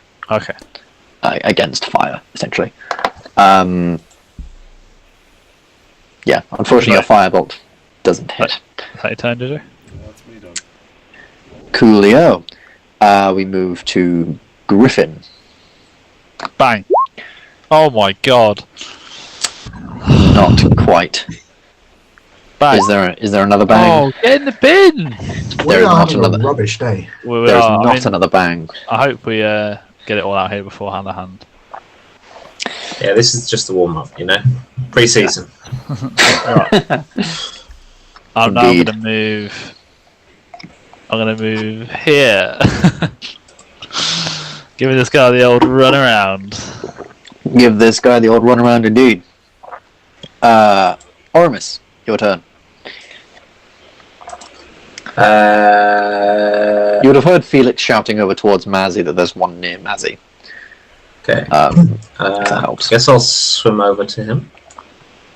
Yeah. And as you swim over, you can see now this one that's bearing down on Mazzy quite harshly because of Mazzy's evidentness to not being able to see. What's it, blade? It's a blade! Can I roll like 25. Does hit. Please. El Demagios. And the old 46, the old 13 damage. Very, very nice. Anything else? Can I also attack with my Shadow Blade? You can. This will be with disadvantage. You're sort of swiping through the water. But you can, yes. I mean, yes. Can I counter that with that it's a magical weapon and therefore doesn't necessarily have any resistance underwater? But it is still you swiping your arm Fair point. through the water, which is still Fair point. a lot. There's a lot of resistance there. Even though it is technically just like half of actual blade, and then the rest of it is like just this ghostly blade that appears. But still, Worth a shot. That does not hit. I'm looking at your name and I can't say it. Mazzy.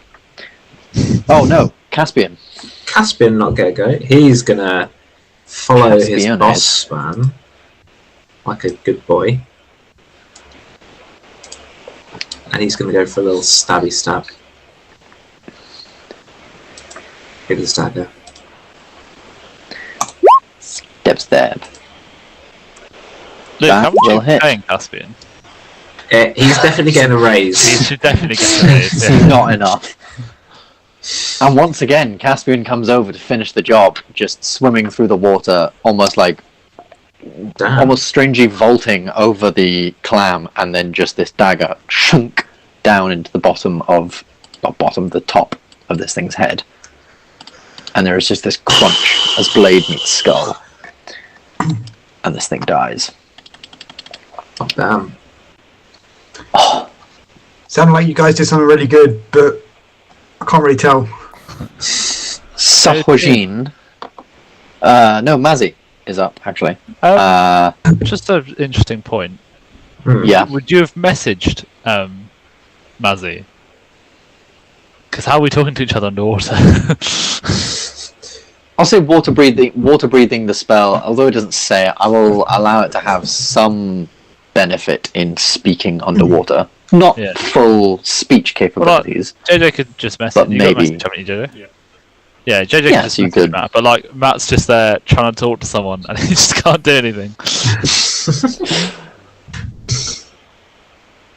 That's just there. He just hearing a lot of like bubbles and random sort of waving bits of water. He's just there like Is it dead yet? curl, I might actually just curling roll on, to attack slightly the floating. space in front of it where I thought it was. Yeah. roll to hit a corpse, Mazzy.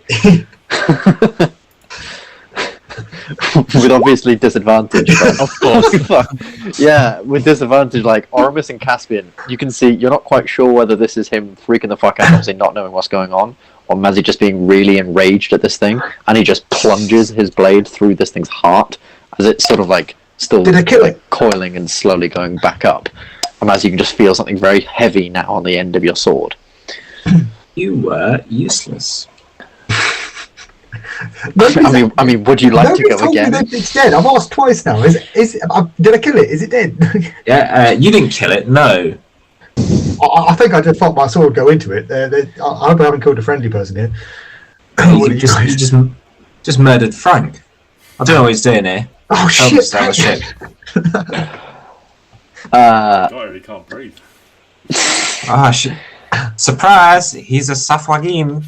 This sagaugin boy is going to cut his losses, take the disengage action, and I'm just going to roll a d8 for a random direction that he moves in. Again, 1 being above him, 2, 3, 4, 5, 6. He rolled a 3, so 1, 2, 3, disengage, 5, 10, 15. He can now see, goes underneath the kelp and things, so actually needs to roll his stealth check. Yeah, so underneath some kelp and things. he disappears from sight. These sagaugins' overconfidence seemed to slightly be their downfall, not expecting you guys to adapt to the situation. You have no idea where he's gone. Is it a bonus action for him to hide? Yes, only because he can change his sort of scales and stuff at will. Okay. So he just sort of swims underneath, and that's sort of like him rolling stealth. So Felix, it is now your turn. Would I have seen him emerge from Griffin's sphere of darkness before he disappeared? You can roll a perception check. I'll say as a free action as you're sort of looking around the room. You definitely would have. Yeah, sort of just looking around the area, trying to be a somewhat lookout for the group. You definitely saw this thing move under, sort of obviously here, and then dip underneath the water, looking to be going in a somewhat northern direction. With a 22 perception check, it seemed that he turned north, dipped under the water, and then God knows where he's gone.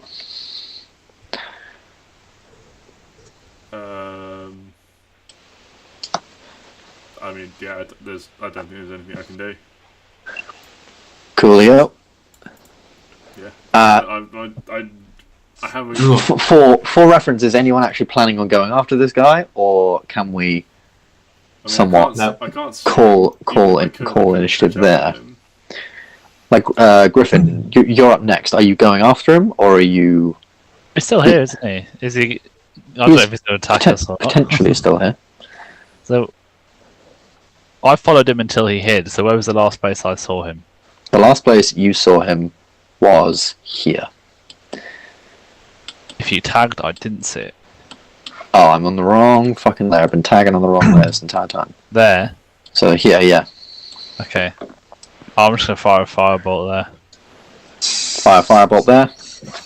Nothing happens. Just hang on, dissipates through the water.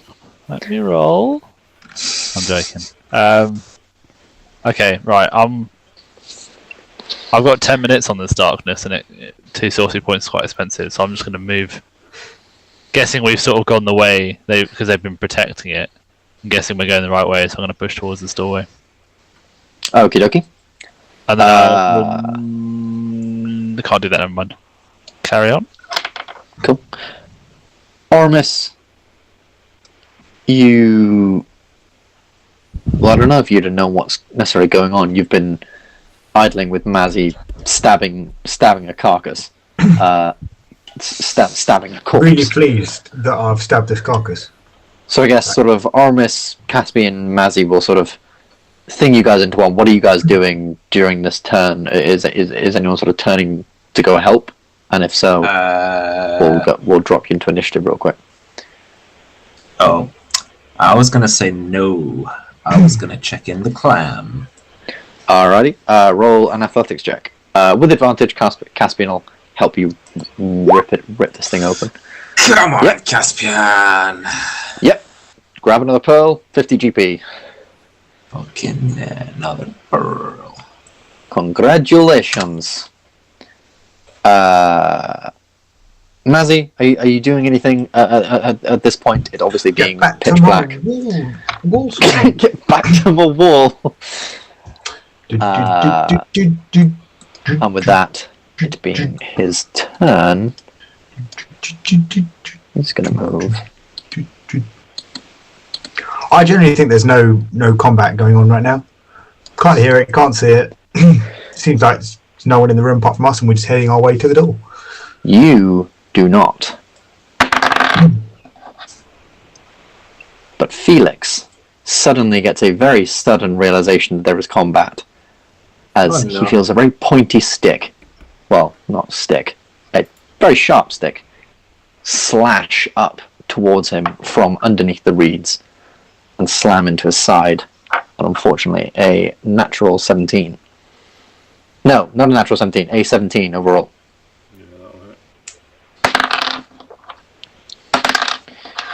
Oh, okay, that is 13 points of slashing damage.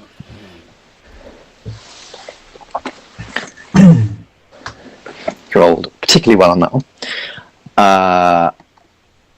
And now in front of you is this sagaugin, not even hiding himself anymore right now, trying to get into a bit of a duel with you. It is now your turn, in fact. Let's see if I can hit something.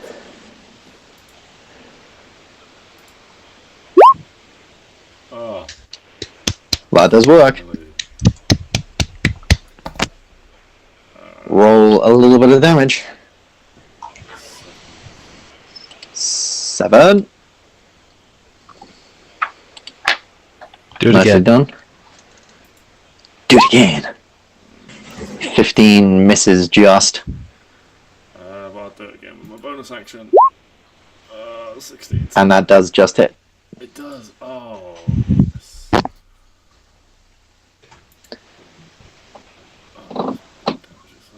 Oh, that is much better damage.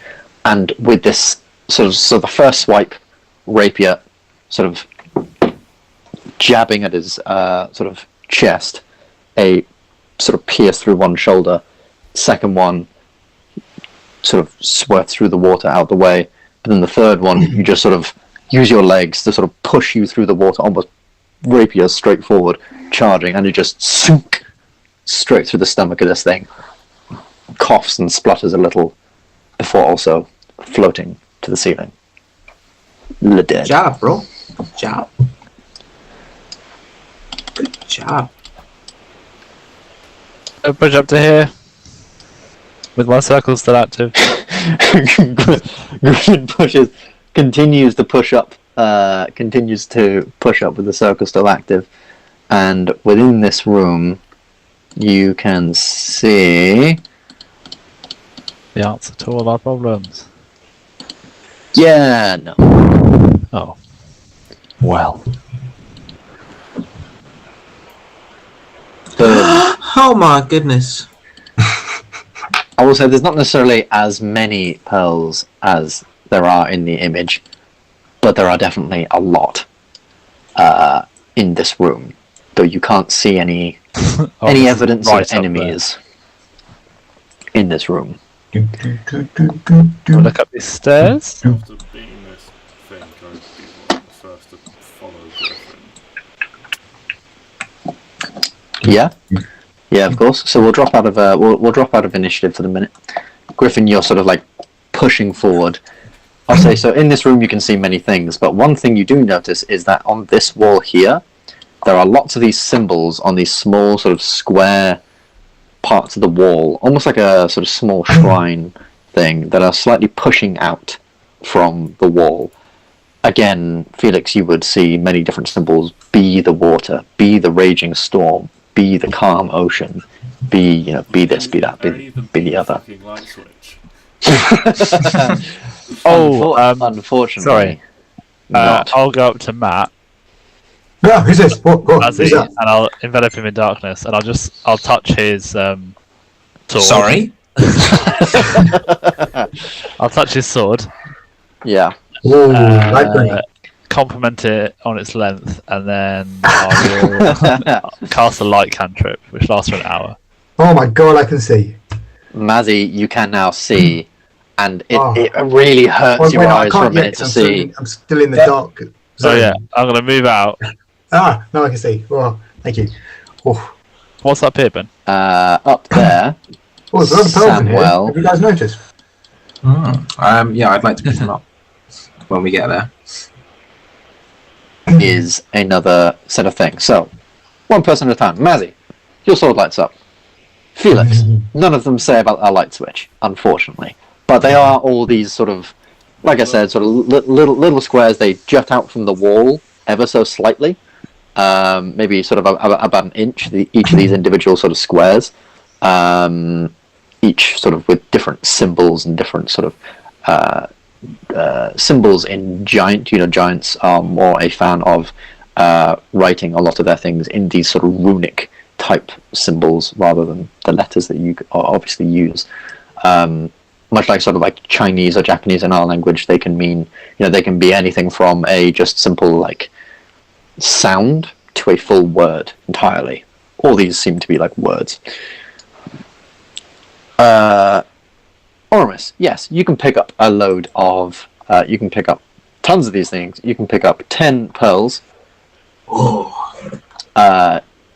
If Caspian immediately sort of eyes bright and wide, entering the thing, and especially as Mazzy's sword becomes light, and you can just see like all around the room, like many of these from pearls sort of like glint in the light, and he just begins helping you collect them all, so you can, so that can be useful. Caspian will also move up with you. Did I make it so that you can move Caspian? I did.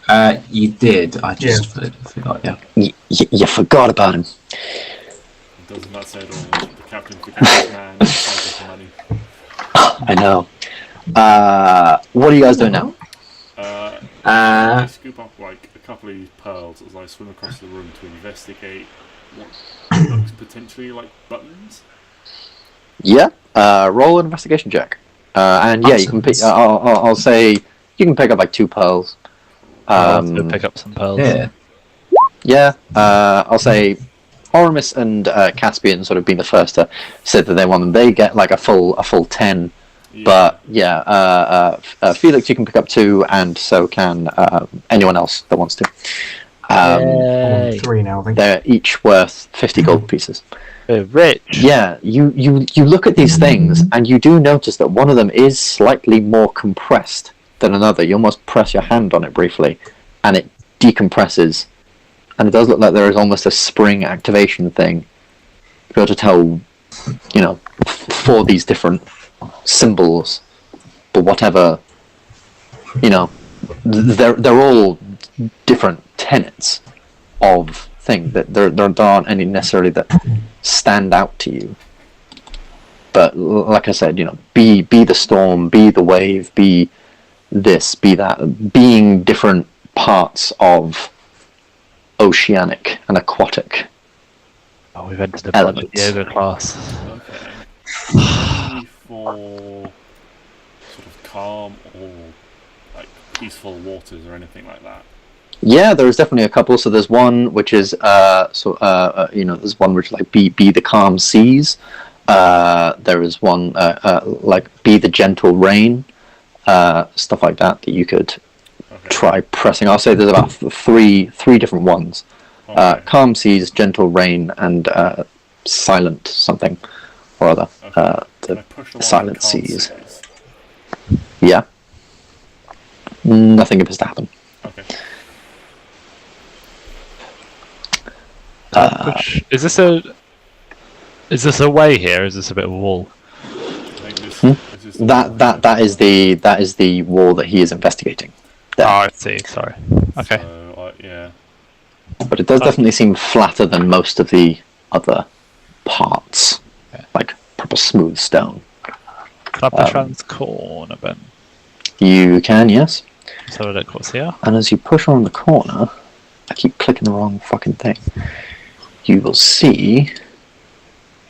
Are you like going fully into the room, kind of thing? Yeah, I've still got my darkness up. I'm just peeking around the corner.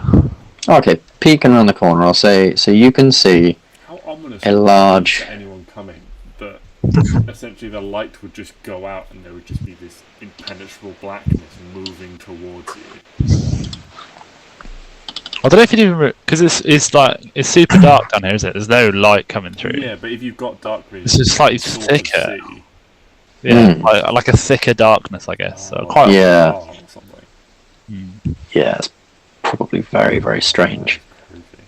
But yes, you can move through, and you see this large hall engraved in the floor. You can probably tell was once a very lavish engraving of almost sort of like a red carpet type thing, but obviously not red. The sort of strip of these different runes, very large runes, emblazoned on the ground. And columns all the way around. This room is about sort of 30-ish feet in height, making you somewhat realise how deep you've actually gone and what you didn't realise before that, how deep you actually had to go down. And as you move up, you can potentially reveal more of the room if you'd like. Please. 120 feet, remember, so... Yeah, so you can then move it up a little bit I wanna see all further. of it. And see all of it? Alrighty. No sneezing. No sneezing, we're underwater. And in this room, there is, at the end of the room, a small light upon the end of the altar. Can you move up? We can't see anything with your dark. Yeah, we're all stuck behind Sorry. the circle. There is a light, a small light, at the end of the tunnel. And you can see silhouetted in this light is a large, looming figure. No, fucking. 4 arms. And as he sort of turns his head sideways, you can see this light is actually coming from a small anchor sort of point appendage with a small sort of ball of light on the end of it. Like a, what are they called? Not a piranha, an anglerfish. Yes. And you can see it sort of has this dim sort of whitish green light.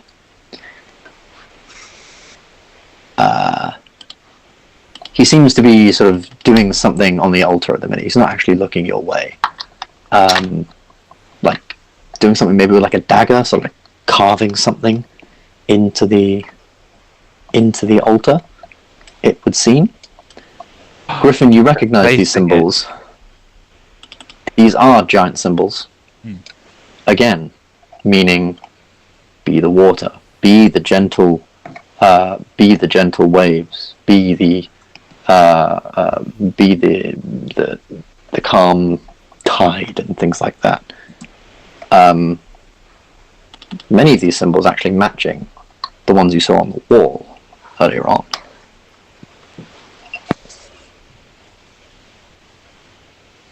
Can I... what's behind me, firstly? Is there anything behind me? So behind you is another way through. Hold on, I keep going on the wrong layer for this. Bam. Oh my god. Would you stop? I'm fine. I swear.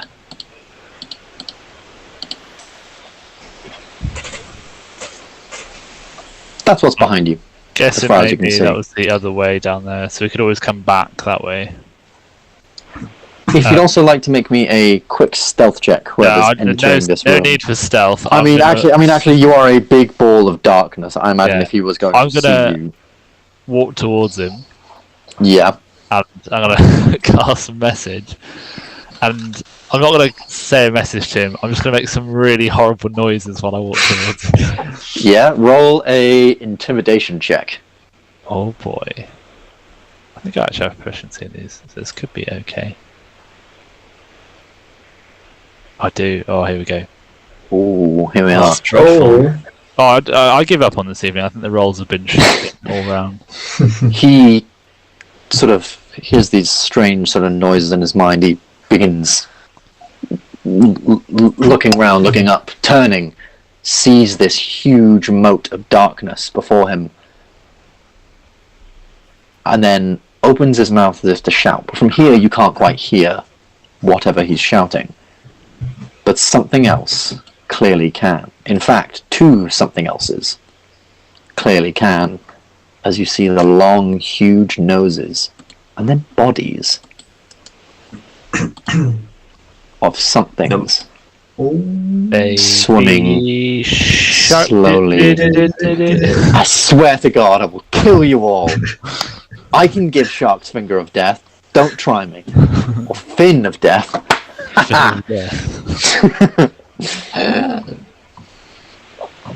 What? That was just my response to Ben's joke.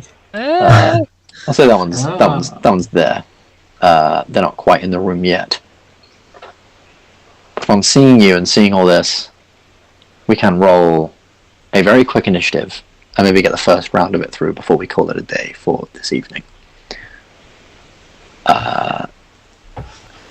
As these sharky boys appear, and he turns. He wasn't thinged by your intimidation. maybe a little spooked because he can't see you. He can only see just pure darkness. But also other people sort of skulking at the side. Maybe followers of the darkness or some shit like that. He doesn't fucking know. All he knows is kill. Okay, this could be better. Ben, how long do you think I've got left? So this was 10 minutes. I did a couple of rounds in that room. How long do you think it would have taken us to get through all that and come here? So you've got 10 minutes of darkness. 10 minutes, yeah. I'll say you've got like 2 or 3 minutes left. Okay, so probably most of the next combat, realistically. Yeah, I'll probably say unless I get hit. For ease. Yeah, I'll say most of the next combat, unless somehow it goes like 10 rounds.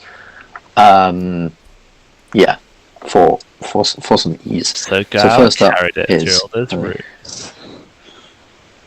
Oramis, then Griffin and Felix have both got 16. If you want, we can just go with Felix first because he has a higher dex, or you two could roll. Do you want to roll it? While he's rolling, I'm just going to run off and I'll go first. He's just there with his dice. Now you go first. You go first, Griffin. That's cool. I'm Griffin. I'm to myself. Alright, we'll roll this stuff. Griffin. Felix. It's been a dreadful evening, but you've had the worst of it, I think. Aside from that, that 20, I haven't had a dice roll above a 15. You made it has been rough. It happens to everybody. On his front, you made him look like Neo from the Matrix. You did. It was rather sad. But Mazzy, between the glow of your sword and the glow of the Angler Saffwagin, I fucking love that. The room's pretty bright. You, or at least the very least, you can see what you're aiming at. What would you like to do? Right.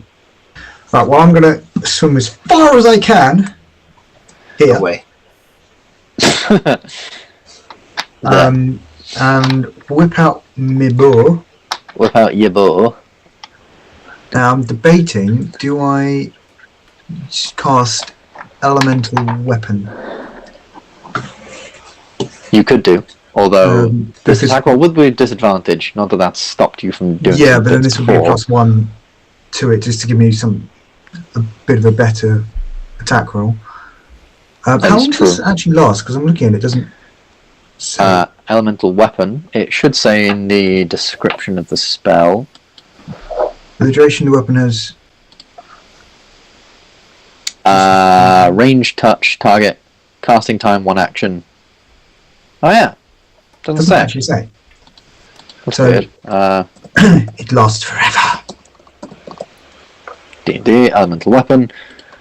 It lasts up to 1 hour. Yeah, I thought it was going to be 1 hour. It is concentration as well, so you can't have Hunter's Mark on it at the same time. Yeah. But okay, well, I will cast elemental weapon. Alrighty, knock off a level 3 spell slot, and you cast elemental weapon on your weapon. So it's a +1 to attack rolls and an extra 1d4 damage. And an extra 1d4 damage. I can choose either acid, cold, fire, lightning, or thunder damage. Yes, as you've seen, fire is not especially effective underwater.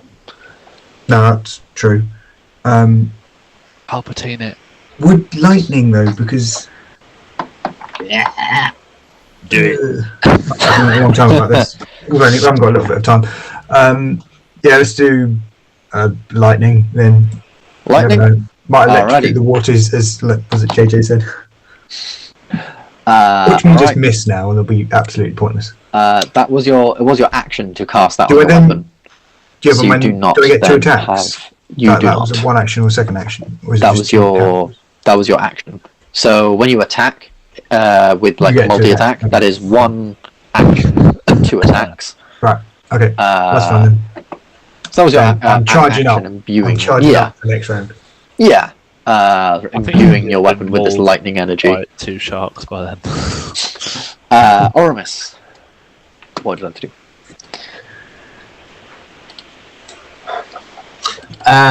Well.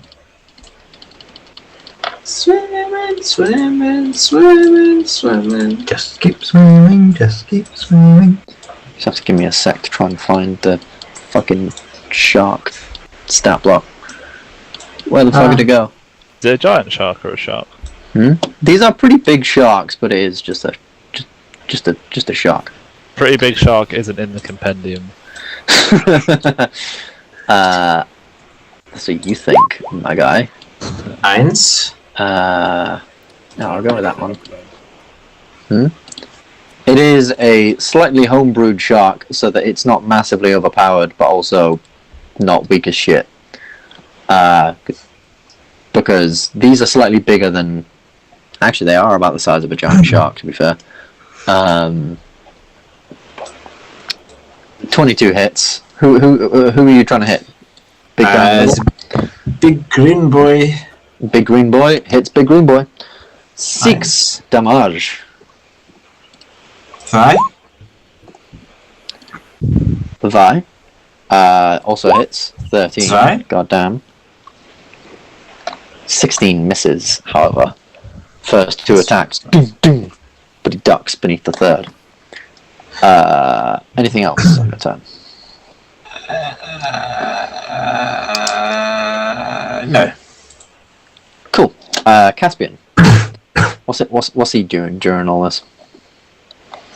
Caspian is floating about at the back, just chilling right there. Just chilling right there. All right. Just Sahwajin is going to first command his sharks as a free action. He just talks to them and tells them to go have some lunch. So they're going to come 5, 10, 15, 20. What's this? One also moves 20 to get there. And then a reshot has 40 feet to swim. So they then go 5, 10, 15, 20, 5, 10, 15, 20, and then he will mosey up on behind them, gaining himself a bit of cover as he just skulks behind each of them. He doesn't have anything ranged he can do at the minute, so he's just going to sort of duck behind them. Griffin. They've rolled really well on initiative. They have. Admittedly, this time they didn't roll overly well. Yeah. I mean, they rolled fairly average. I mean, they only had to beat a 16. If they're going ahead of me and Felix, I feel like that's quite good. Still. Yeah, that's pretty good. Right, I'm going to be up to there, 'cause that's all I can do. And... Oh, no. Well, I'm saving you! It's dark. I'm going to hit... Mazzy's just there like, I thought we solved this problem. I'll be on the left, boy. Do you want to give him colours?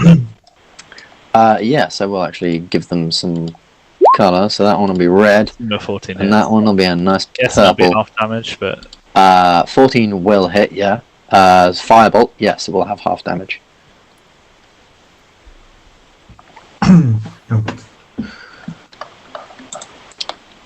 7 damagios of fire damage as this just sort of like almost like hot steam pushes through the water and manages to hit. Congratulations. Next up, we have. Is there anything else on your turn? Actually, I'm moving like a slug at the moment. Cool. Then we have Felix.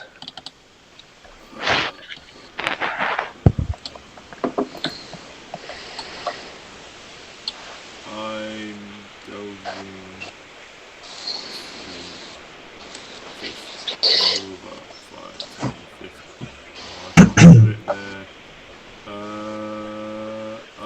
Sod your darkness, Griffin. It's alright, Sorry.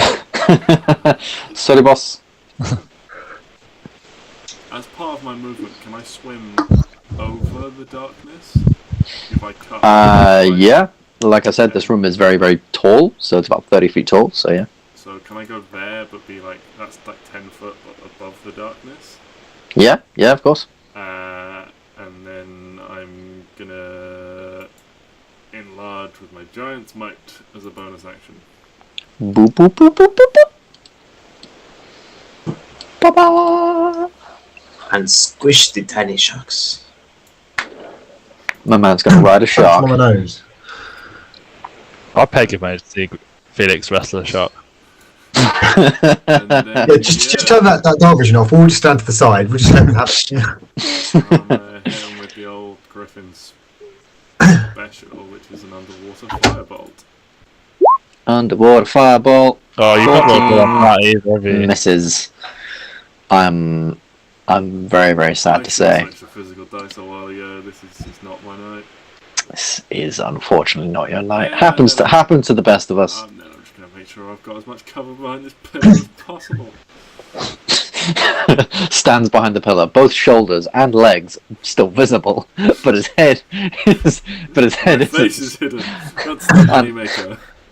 Of course, if I can't see you, you can't see me. Exactly. That's how this works, right? And with that, it being the end of the combat round and it being 10:30, we will pick this up next week, where hopefully we can finish off this temple. Hopefully my goddamn rolls are better. And hopefully, yes, some people's rolls are a little bit better. Thank you all for joining me. Today we got through a decent little bit. Obviously, it being underwater and having disadvantage and things slightly slowed things down. But there we go. That happens. Hope you've all enjoyed the slight challenge of being underwater. And I'll see you all What was the fight against next Halahanders week. underwater? That's all cool. Oh, So Please when I say say we're out of the water.